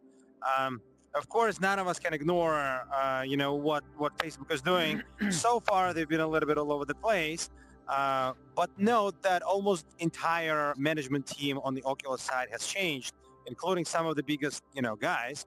And if you looked at OC5, you saw that, you know, the entry speeches were done by people who a year ago were not even part of Facebook. So we're probably talking about like some realignment happening there. And if they decide to go aggressively, you know, after our fields, you know, we might see changes. But at the same time, I don't think we should be super, you know, pressed about this because, you know, so far, nobody found this, you know, killer bullet for the market. And as of now, I want to stress it out that you guys remain the main success story there. Let me really quickly move the conversation to Pimax, because this is another system that many people on the in our community wanted to talk about. And Thomas, tell us, since you've been kind of one of the testers, tell us your experience with it. And I think the guys in our community, they've been posting mostly questions,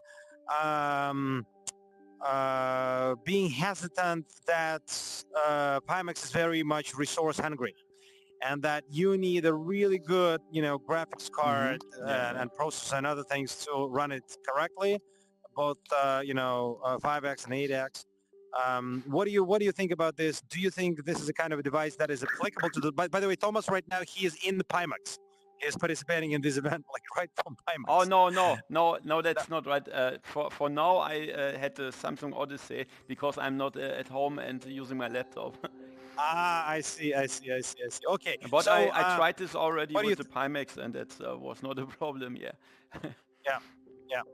So what do you think? Is Pimax a viable option for location-based VR market? And if yes, what would these guys need to have to be able to run Pimax? Because like the general feeling of the guys is that you need to have pretty stellar hardware, pretty stellar machines. Yeah, I think Pimax is recommending an 1080 Ti for the the 1080 for the 5K plus and the 1080 Ti for the 8K. but I think you should better go to the 2080 Ti. I think because most games run very good, but if you are an arcade and you want to play something like Project Cars 2 or so, you really need the best graphics card to run good on the Pimax headset. That's sure. Do you know what's their status with both headsets? They are for now they are pretty slow. I think there are only 50 backers that already received their headset, so it's they really have to push the the production so that everybody gets it until Christmas. I don't think so. I don't think so that this will. So even if we're talking about like some scenario where imagine like a bunch of arcades come together and they say, well, we can come as one big client and we can order 1,000 devices that's going to be spread across various operators. It is unlikely they're going to be able to supply that that fast right now. That's for sure. But when do you think, like your personal feeling, knowing and kind of following this market very closely and their development very closely, when do you think we could realistically talk about kind of a more sizable numbers in terms of production? It's hard to say, but I think it will be 1 year to achieve this. I think now the pre-orders did start, and even that didn't work.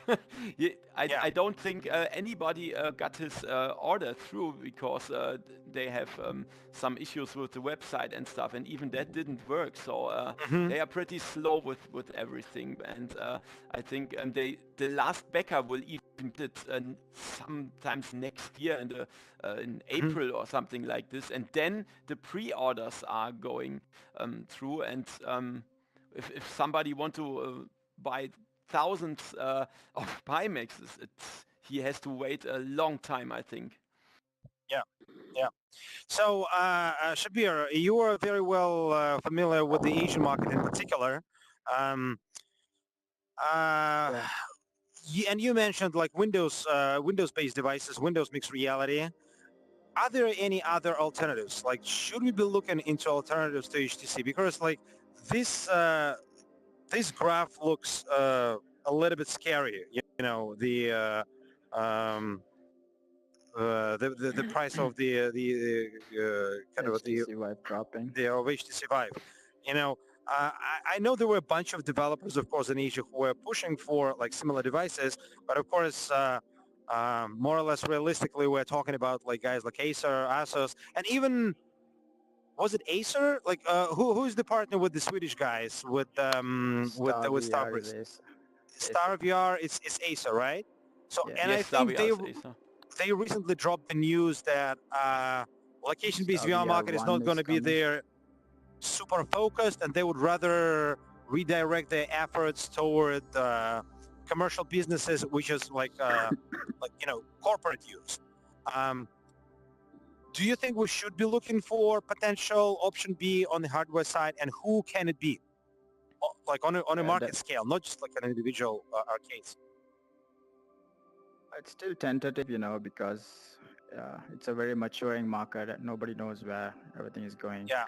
But I still think it's a good option to have Windows headsets because Microsoft is now backing it a lot, and also some of the major companies like Acer, Lenovo, HP are getting into this market, and also they're planning to support the Steam VR 2.0 tracking.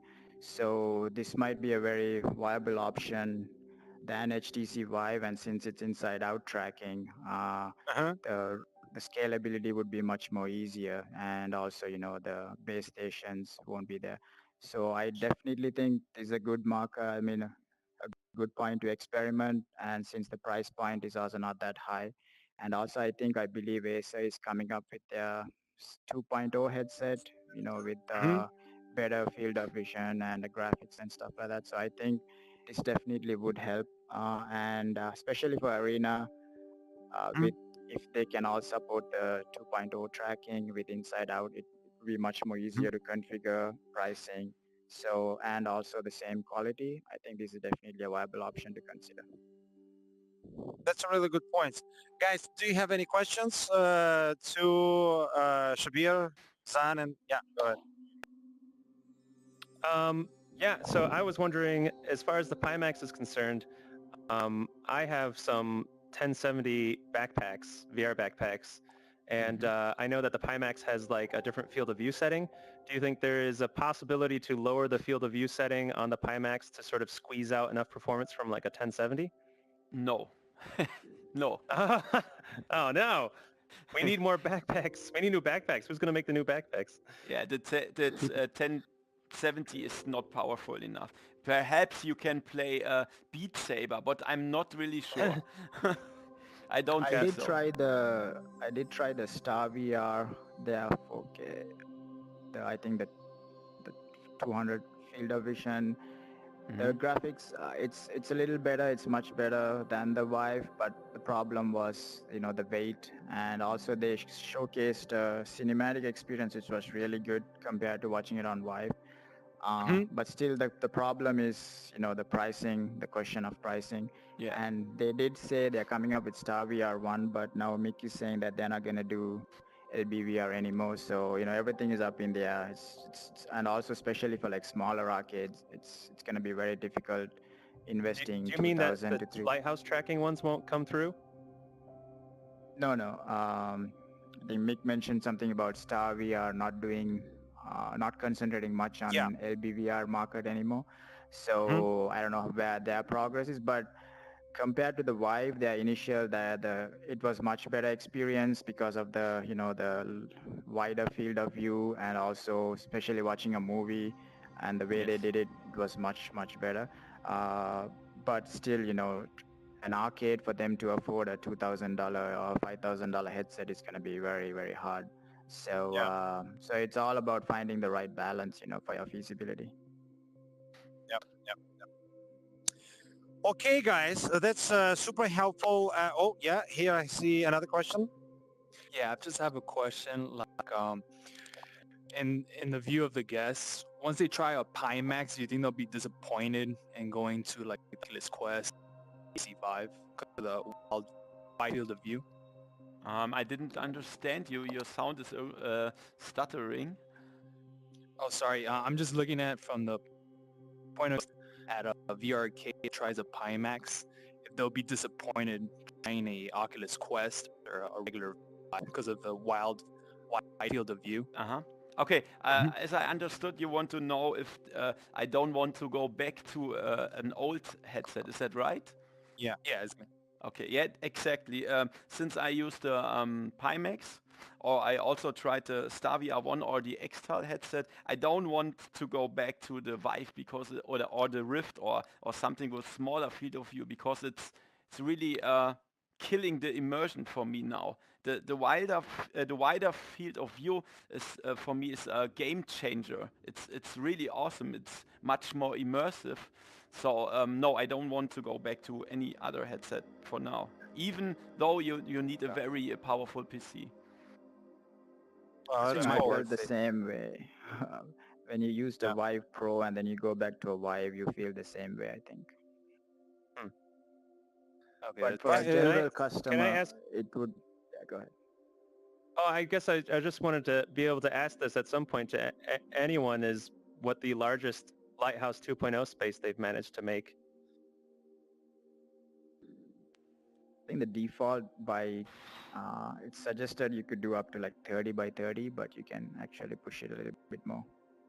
Yeah, I've seen some experiences where they even made it in different rooms, one area in different rooms. So I think you can connect like 16 lighthouses if you like to. So I think you can expand the space even more, I think. Yeah, definitely. Yeah, we'll have to see how it all works out when the Quest is out there, and maybe the content will also be going different directions. Like we saw in the early days, like about 2 years ago, how people were chasing this idea of having kind of a bigger locations, and some of them use optical tracking, but it's tremendously expensive. And of course, it was clear that at some point market will be there, But of course, paying like $300,000 for a venue is not really an option for most of us. While you will be able to afford almost similar effect with Quest, which is like $400 a piece, and maybe you have to buy like 20 headsets to make sure they run well on a battery. So anyway, we will follow the hardware market, but the hardware market will be the function of what your consumers want to experience as well. So I remind you guys that we keep on, broadcasting our conversation into Facebook, and also this recording will be available to other arcades when they will be watching later. So if you have no more questions to the guys, I will probably be moving on to the next subject to make sure we cover everything within the kind of the time frame that we sort of allocated to ourselves. Let me know if you want to have these questions, and of course, the discussion can continue. So the next thing that we wanted to bring to you was the presentation from Shabir and from his partner from Kamen. Let me put Alexandre and Thomas back, and let me find if Kamen is here. Kamen, are you here? Yeah, you're here. Hi. Hi, guys. So the conversation is so good, we dragged a little bit more than we originally anticipated, but let's kind of launch a presentation and see what the guys have to say to us from the perspective of the content management and content distribution system, also knowing that they also run venues in the US. So Kamen, Shabir, please go ahead. Hey guys, so I think most of the initial slides already covered by Mick, so I'm just gonna go quickly run down. So we're just gonna look into the current structure of VR market, the arcade market, and then what are some of the best practices that we came across talking to hundreds of arcade all over the world, and some of the things you can see to minimize the expense, and how to license smart and things like that. So let's go ahead. As you guys know, the current state of market, I think you've been already discussing it. There's thousands of arcade popping up everywhere in the world. Some traditional arcades, with just room scale entertainment. The other ones, they use like hardwares, fitness centers. So there's a mix and match, as Mick was telling earlier. Then there are also some LBs, FECs embracing, like a closed turnkey solution like Hologate or VRcade, something like that. And then you get also the big guns, Big Void, Now Spaces coming into the market, then Six Flags and other theme parks having their own VR-related rides. So this is kind of where the market is. Things are always maturing, but we feel like this is some of the segments that are available in the market. So since we have been running our own arcades for a long time, and then also providing a solution, some of the best practices we feel, but feel free to jump in and chime in as well. So the biggest thing is think outside the box. But what if we said there is no box at all? Because this is such a new market. So don't get stuck into a box. So there are no defined outlines. Everything is pretty new. If somebody says that they have the formula, don't trust them or believe them. So what we just feel like, the main thing is targeting your local community in the first place as a small or medium market, going out, doing events, hosting events, the birthday parties, events, school events, they work a lot better.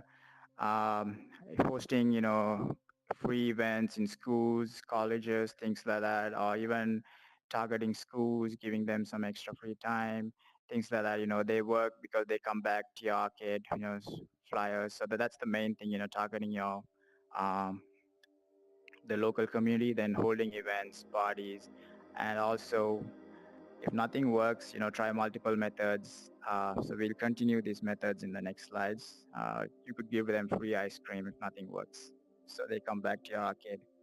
So some of the best practices, as you know, I think you guys are well aware, when you're running an arcade, especially when during the month of September, October, it's kind of a little slow. You guys have any questions?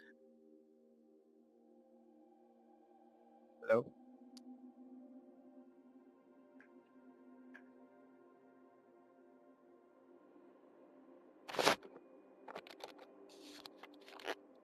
Shall I continue? Well, I have a question about which months is the harder in the business? With what we've been experiencing and talking to other arcades, especially in the in US, since the new school year starts in September and then in October, these we feel like are much more leaner than the other months, especially and also when the final exams are taking place. Those are when there's much more leaner periods, and also during the school days, especially during the school hours, there might be some lean times or not too many people. So that's what we feel, but that's why we have to take advantage during the weekends, summer holidays, the other religious and other holidays, vacations, things like that. So can I ask during week? Yeah, go ahead. Hi, can you hear me? Yeah, sorry. Yeah, I just came back. So I've recently been thinking about doing a subscription-based model where, if you pay monthly, you get access to a certain amount of game time during the weekdays, something like that. And I just wanted to know if you've known of anyone attempting that and the success of it. Yeah, that's something that people have been attempting, but the one thing to be careful is finding the right balance. Like we come with a plan where maybe for $30 or $40, you could give them like maybe 4 or 5 hours of gameplay. But the one thing you got to be careful is not to give them an access where they could play the whole time at one go. So you got to limit the experience maybe to like half an hour or 1 hour, so that way it makes them actually they have to come again to play. And also you also have to think about what sort of percentage that's going to affect on your overall business and your expense, because we believe when it comes to licensing, from your overall 100 percentage of your gross revenue, it has to be from about 12 to 17% on your licensing costs. And then the other costs, which we will come ahead as well on the later slides, is the rent, the utilities, the insurance, the liabilities, and also the employees.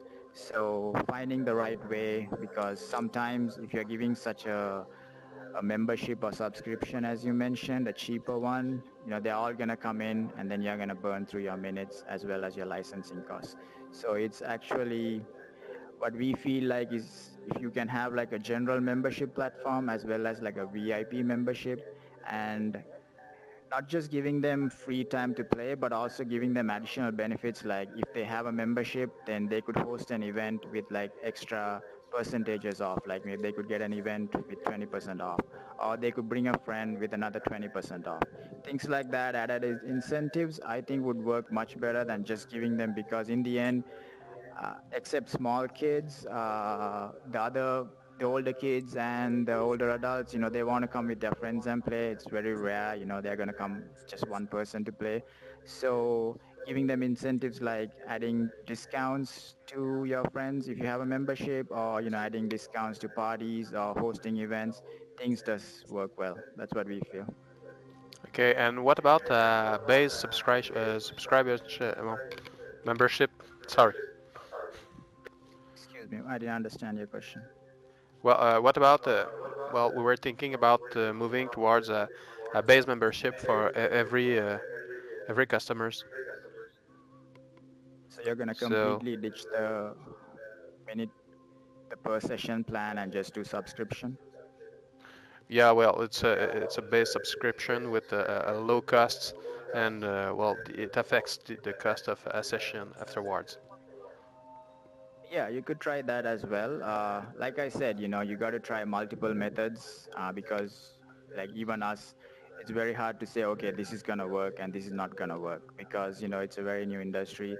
People are now settling in the $25, $30 price point. Before it was like from $60 all the way like $10, $15, $20. So now, the $25, $30 price point, I'm talking about, US, North America. market. It's settling in, and there are also another options where, like you said, the subscription where you can have like a certain number of hours. And a good way to make the subscription work as well is buying lifetime licenses. So that way you don't have to pay additional licensing fee, and maybe including these games in your subscription. So that way, even if the customers are playing a lot of minutes, you're still not going to end up paying a lot of licensing fee. So you got to like find out what would be the best way, like Job Simulator, Gone. There are some other games, Tilt Brush. They're all like Run of Maiden. They're all like available for like lifetime licenses. So maybe you could use something clever like this. Can you hear me? Yeah. Common? Yeah.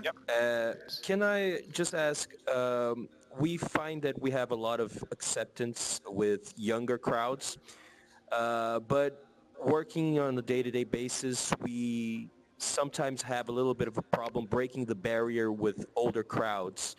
Is there anything that you can point out that you've seen that is effective? We find that sometimes older crowds tend to be a little self-conscious. They think that they're going to make a fool of themselves in some occasions. So we've been wrapping our heads around this problem and trying to find better ways to market it to older crowds. What's your take on that? Yeah, basically, I believe Shabir should answer that because he's closer to the players, but there is definitely some, So what we let's call feel it, like, I'm covering this event, this question in the later slides, so I'm just going to answer it now is, as you mentioned, exactly, that's a good point. The older people, not the older people, maybe the older adults and the adults, they are a little bit subconscious. So what we feel like is doing adult-based events definitely helps, like having like an escape room event, and being consistent with it definitely helps, because if you're doing a one-off event, sometimes it might work, sometimes it might not work. So like if you have an event and nobody comes in, don't give up on it. Be consistent, try to advertise that, so that way even the adults, because they're working, they have a lot of other options to do, they can plan around these events. So if you're having like a escape room event, even that keep talking, nobody explodes, what you could do is arrange a booth, have chairs and all set up, so that way they're actually playing with their friends, so that way they're not subconscious about how they look or feel, because they can goof around. And if you have events like that, and you can have like an entrance fee, so things like that, they do work. So having an event based on adults itself, not just trying to invite them, hey, come and play or come and try VR, having adult-based events, like as I mentioned, does help. And then being consistent with it, consistently advertising it, consistently doing it week in, week out, does definitely help. Okay, have you seen anybody try all-nighters, just as a method, or? Definitely not all-nighters, but definitely evening events, like on Thursdays and Fridays from 7 to 11, 7 to 12, maybe even later. There are a few arcades that they do have the bar as well, so they go up to like 2, 3 a.m. So you could try, if you have like a liquor license, you could try with those, especially just for adults, closed for kids, so that way you don't have that issue with kids and liquor. So, with the licensing, then, you can have multiplayer or even a single player events, things like that. I just wanted to ask if you know there was any success, the difference between the success of a VR venue that has alcohol versus not. Does a bar make a big difference? You have a couple drinks and you're less self-conscious, and then you just go for VR. Is there any even anecdotal thoughts on that? We've had a few. There is no direct data that correlates success with alcohol, so I can't exactly answer. Yeah, this is definitely something we should be able to share more information in the next 1 month, because we are planning to. One of our partners is opening a barcade, which is a huge basically barcade. 800 meters location. Half of that is going to be a bar, and the other half is going to be a VR arcade. It's going to open in France. Probably So we are going to get some more information in a month. Cool. Okay. But I could say also there was one of the very first arcades that had a bar and they closed down. So I'm not sure how that works. And that's true too. So moving on, the best practices, but these are, not written in stone. So, feel free to chime in, and you guys have a lot of experience also running your own arcades. So, just feel free so we can also share this among other people. So, discounts, giving them, and we feel like also like Tuesdays, the schools close early here, so you could also give like, kids Tuesdays, something like that, so it's all about, trying new things. So giving discounts during 1 p.m. to 6 p.m., maybe some night discounts or like events like I mentioned for adults, attracting adults. You can also have like coupons on Groupon.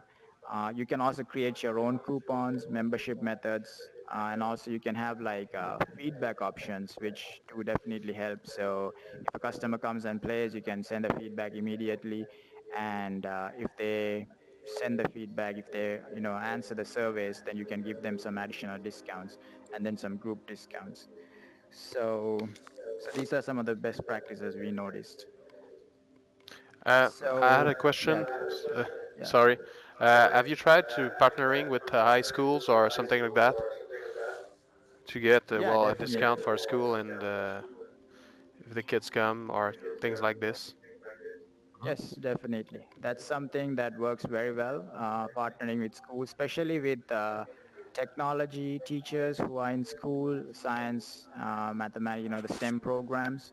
So you could actually invite them, do your own event in, oops, something happened. Yeah, sorry guys. It's, here. Keep going, keep going. So yeah, so you could definitely do something like that. What we've done a few college events in near our locations, and that definitely helped because most of the college kids were not aware, because even now VR is a very new industry. Not too many people know about it.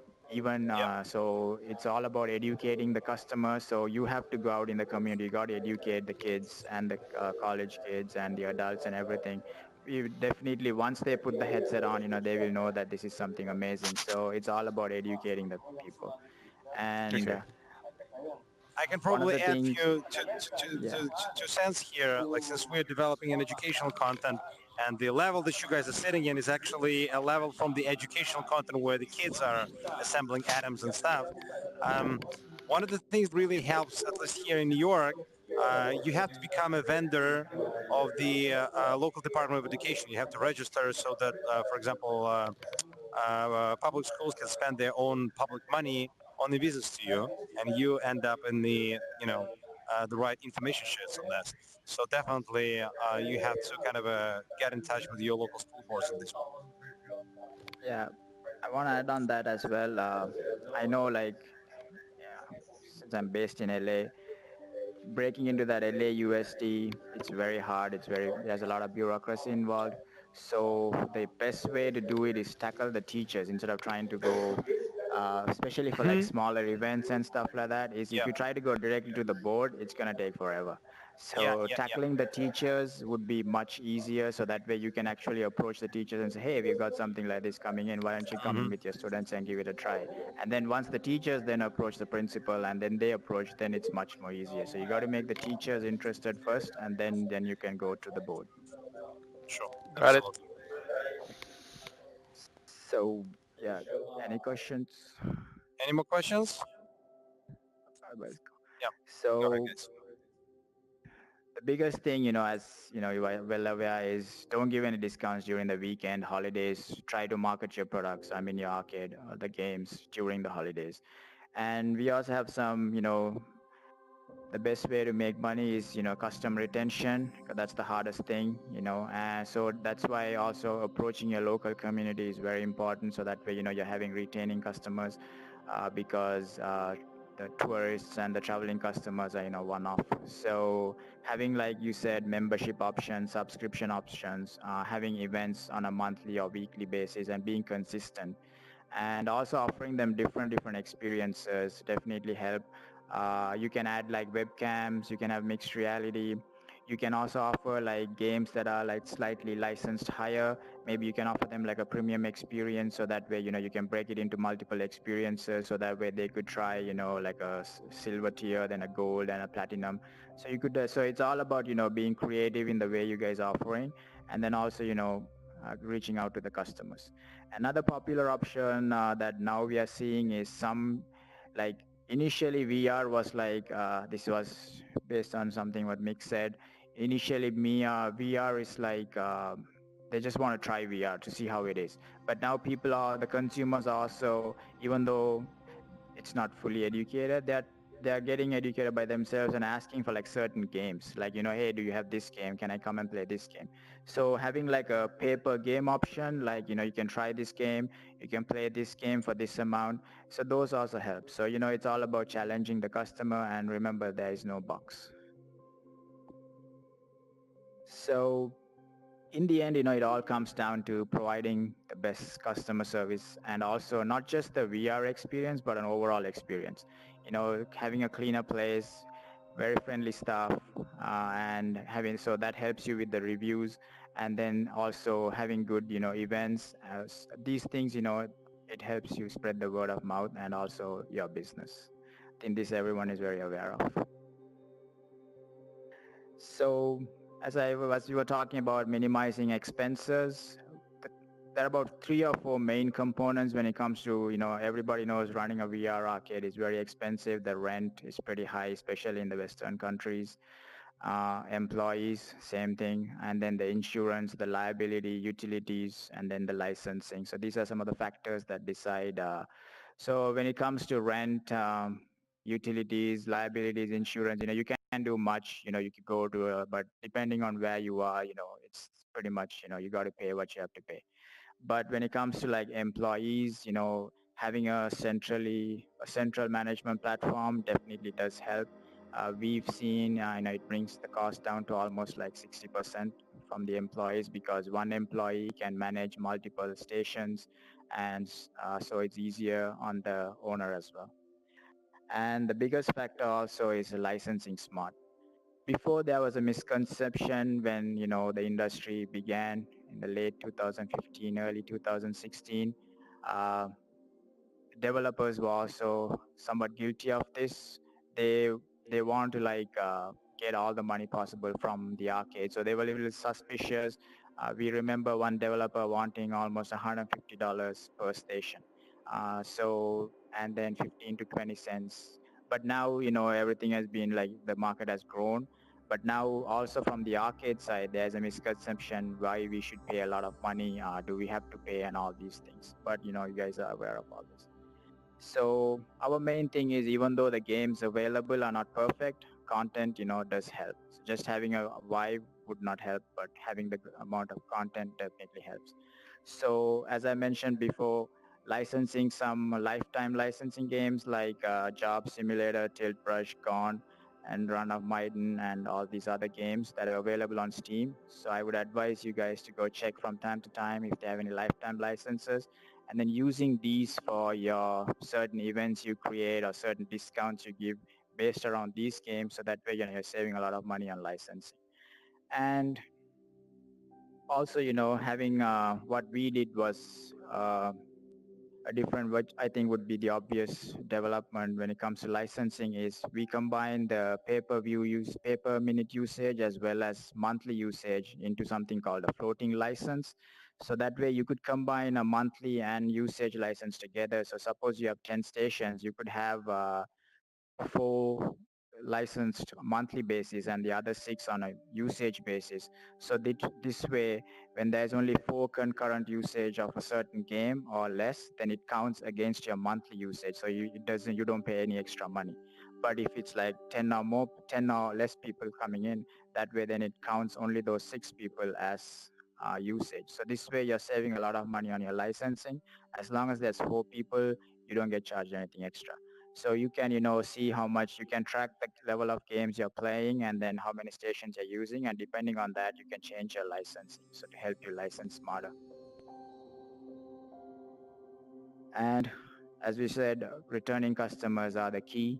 So having membership options, having real-time discounts, having options for like when they send a feedback to you guys, and also having family balance sharing. So if a parent, if there's a family, they buy like $100 gift card or something, then they can share it among their families. That definitely helps. Then having like gift cards, your own membership cards, your own gift cards. And then what we are doing also is NFC authentication. So that way, you can authenticate a station using an NFC card. That way the customer can just come in and just start playing. And then also they could just put their headset on, use their email and PIN and log in and play.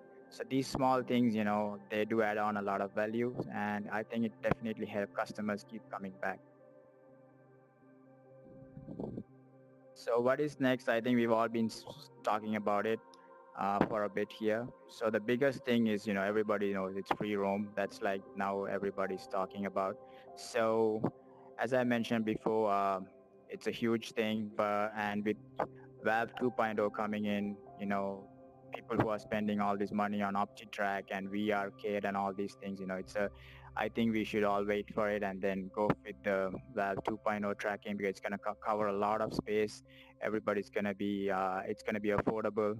And what we are working with is we're working with some really good content, and we'll soon have about 7 awesome games, free roam games that can be licensed through Synthesis. And as you guys are well aware, you guys are already taking part. I'm sure that some of you have already taken part in VR tournaments. One of the cool things with us is we can integrate like synthesis-wide leaderboards, so that way we can know who is the best player in Beat Saber, who is the best player in Space Pirate Trainer, who has the highest score. With also like live streaming, recording. One of the things we found cool with one of the arcades they were doing is they were using OBS with us, and they were actually recording during events and birthday parties, and then they could upload this onto their cloud server, and then they could email this directly to the clients. So this was like a premium option for them, so that way they were making more money. So you could use all these creative options, creative ways to bring back customers. Also it helps during VR tournaments and stuff. Our biggest goal now is self-service VR, which I think is the key.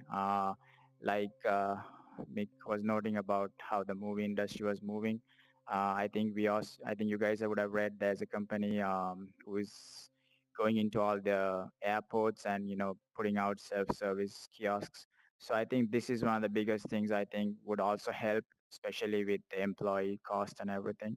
And with mobile setups, we also support like offline event setups. So that's another good way for the arcades that are currently there to monetize.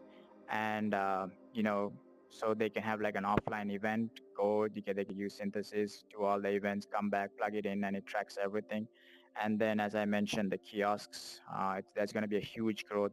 So we believe that self-service with the Windows HMD, with the inside-out tracking, it's going to help a lot. So that's going to also definitely help. And this is the bar we were talking about, Common. So it's in France. They're going to open hopefully in a month, maybe less. So Synthesis VR is doing all in 2 weeks. Yeah. So Synthesis VR is doing all the communication between the bar and the VR. I think you have a question. Yeah, go ahead. With the bar VR arcades, I mean, like, do you mean that you make small stations that you can put in bars, or is like a bar management system that you can like sell drinks and stuff like this also via the system? Yeah, it's like a bar management system. Yeah, basically you can sell goods, you can sell drinks, food, everything, and there is a very smooth way for the bartender and the operator, the arcade operator, to communicate to each other without the need to say things like, "Hey, give a drink to the boy with the red t-shirt." Okay. So yeah, Thank you. it's very optimized.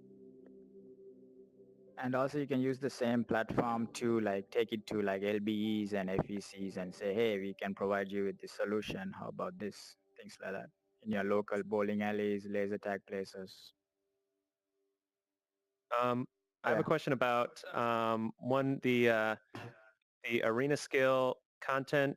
Is there any sort of timeline on when you guys will have that ready? And are you guys looking for other content partners? Yeah, we are definitely always looking for content partners, and hopefully in about week, maybe 2 weeks, we will have the arena scale content ready. Cool. So as everyone is more questions, yeah, we can hear over there. Hi guys, I got a question about the mobile setups. Is there anybody out there that tested it on festivals like a city festival or a township festival like this? the concept is the same.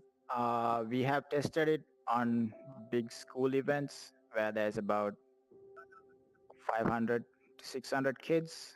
Yeah. So the concept is pretty much similar where, you take your station, you set up your station and, you could run it through synthesis and you can have an offline event. You can do multiple stations.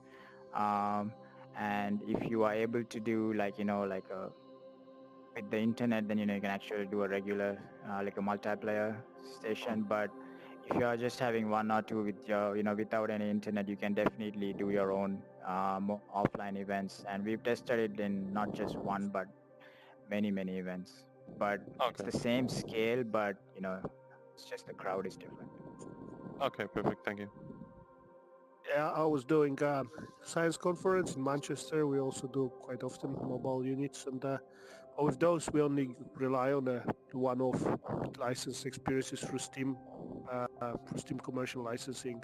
So and people or direct deals with developers in Richie Plank experience. Because that's what the venue requests. Quite often they want us to bring planks and just have people walk on them. So quite successful, really, and brilliant for marketing our company. Definitely. For your arena scale content, are you supporting only 20 by 20?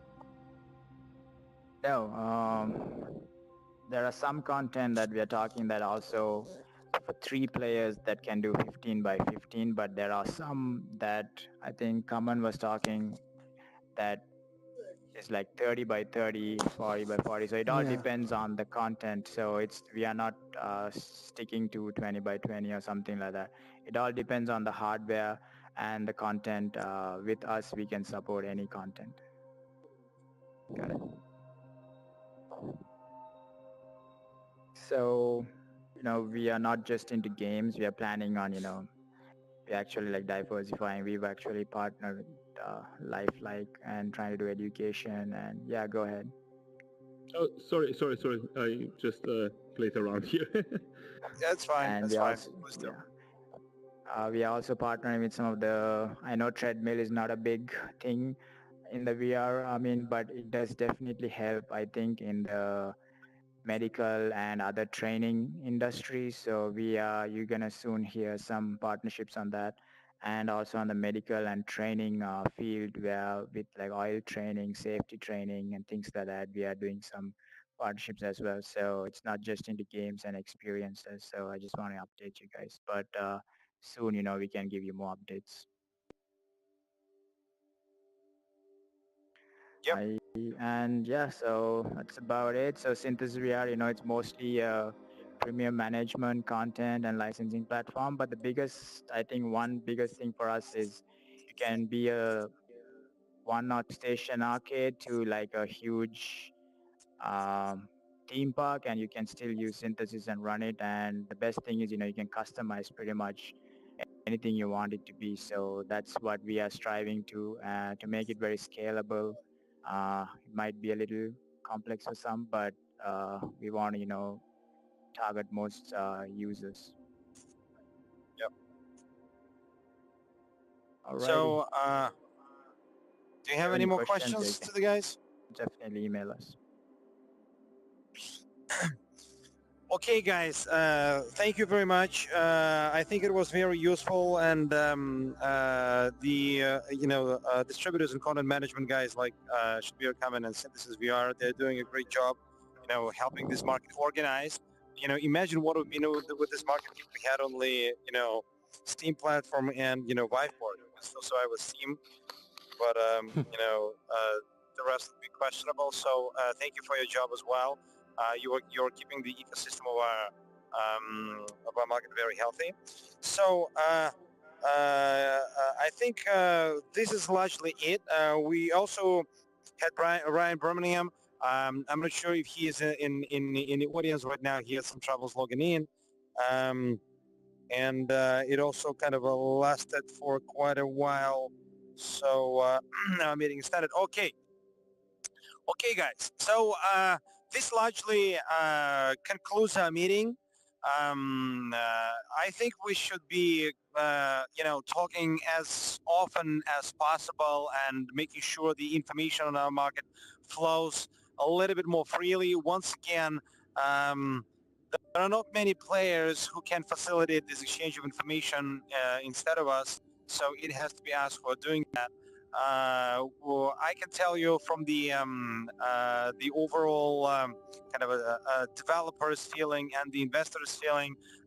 Right now, of course, the VR market is a little bit overstretched, and of course, there is very little additional appetite on the investor side going into kind of more uncharted waters on the VR side. So the next moves, as clear right now, will be done either by big guys like Facebook. And as you have seen from the information that we've showed to you, the number of those big guys who are participating in this market, it also shrinking continuously.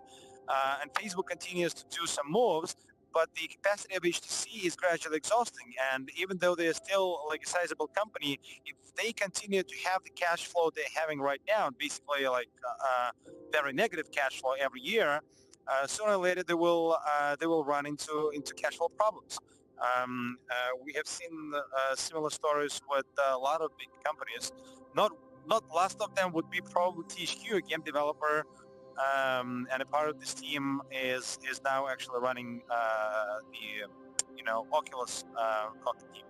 So it's a big question mark right now for what's going to happen with HTC.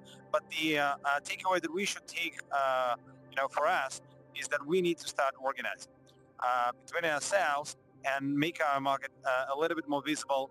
From our perspective, we would more actively push for some systems that help to spread information, exchange information. In particular, the usability of content. How many arcades and VR venues are out there? What kind of content they're playing? What are the rankings of this? Some systems tried to do it before, but we don't have this information anymore. It looks like. So any new ideas, if you have any suggestions, we want to bring to you this forum to discuss them. So again, thank you everyone for coming. Do you have any last questions, last words? Yes. Hey, so is the Slack still the main place to go to for communication, the VR and VR Slack? The Slack we're monitoring continuously, so of course leave your messages there. We will be able to see. Of course, not everybody who's participating in this event signed up for Slack. There are a lot of people there, but definitely not all of them. Some people will see a post. Definitely we will see them, and we will be able to do what we can do, incorporating into the builds and, pushing it from developer side. What kind of do you guys like? What do we have right now for communication? We definitely have Facebook group, but are there any other systems that you guys are using just to talk to other arcades and get a better sense of the market? Nobody? Yeah. Yes. I guess the silence is making me say that we should. Yeah. I mean, has anyone advertised the Slack channel in the Facebook group? I don't think I've seen anything. But yeah, is there a Slack group that people have been converging on? There used to be few Slack groups. There was one, and then it got super sort of monitored, and then they got the other one, and it got I don't know where, like some people left. And our Slack we created mostly for our products. We have a special Slack for educational product, with a special Slack for VR and VR. So you can see some arcades there, but it's still sort of a little bit disorganized. We probably need to put a little bit more thought into, what keeps VR arcades engaged in the conversation. I know that some of you created forums, just website where people go. I don't think they became super popular either. So for now, quite honestly, a Facebook group is the only thing that we're having. But what I'm thinking of, if we develop some kind of a client, for example, that main distributors and main content management systems would agree on its parameters and integrate into kind of a collecting data from your machines, make it some kind of a compromise between all the players, and start collecting data from the market and sharing it with the market. I think this visibility will at least, be an indication of a significant player. And maybe there has to be not only hub for us to talk to each other, but also for people from outside, for third parties, when they want to reach out to the market of location-based VR operators. The big question is where to go. Like right now, I'm standing on the NYVR exhibition, and I'm talking to people about the educational experience we're building. 90% of them have no idea about, these venues. So then I have to go back and start explaining from the beginning. Actually, there are hundreds of these venues in the US and internationally, and we are reaching out to them. So even this basic step, making the market, aware of your existence, not just in your smaller communities, but as a big factor of life, that would be a huge thing. That would be a huge thing for you. That would be a huge thing for us. And the next thing that if that happens, and if this is out there, the next big thing after that would be if you guys find a way to collectively market products. In this case, you as a group will basically become a publisher. Imagine like Beat Saber develops an experience, and he comes to a forum like this one, and he presents, and Beat Saber presents to you, and you all like it, guys. And then we have some sort of a coordinated campaign, not run by the Beat Saber, because Beat Saber, they also have their own limitations in what they can do financially and just in terms of their reach. But, in theory, by combining resources of all of the available VR centers, we can make content visible. And if you make content visible, then you are the guys who are deciding where this market goes next. I hope I'm not overstretching here. Okay, if there are no more questions, we will. This recording will stay, of course, on Facebook. I think Kate and the team, they were also recording for YouTube, so there will be a link that you can use later or share if needed. If somebody wants to come back and revise, revisit this conversation. Once again, thank you guys for taking an effort to come here and for participating in the discussion. Tremendously good to see you all well. Keep running and operating. Please keep doing so. The message from our presentations is you're winning, and you need to know that you're winning, and we're winning collectively as a team. So let's try to bring this industry to the next level and find the ways to coordinate more and control what happens in our market more, because challenges are coming, and we have to be ready for those challenges. Thank you guys for coming. At this point, I will be departing, going back to the exhibition. You're welcome to stay in the experience for some time, but I guess we'll be organizing the next VR at some time in the future, and we'll hope to revise these thoughts and ideas and material together with you guys in some time. Thank you. Bye.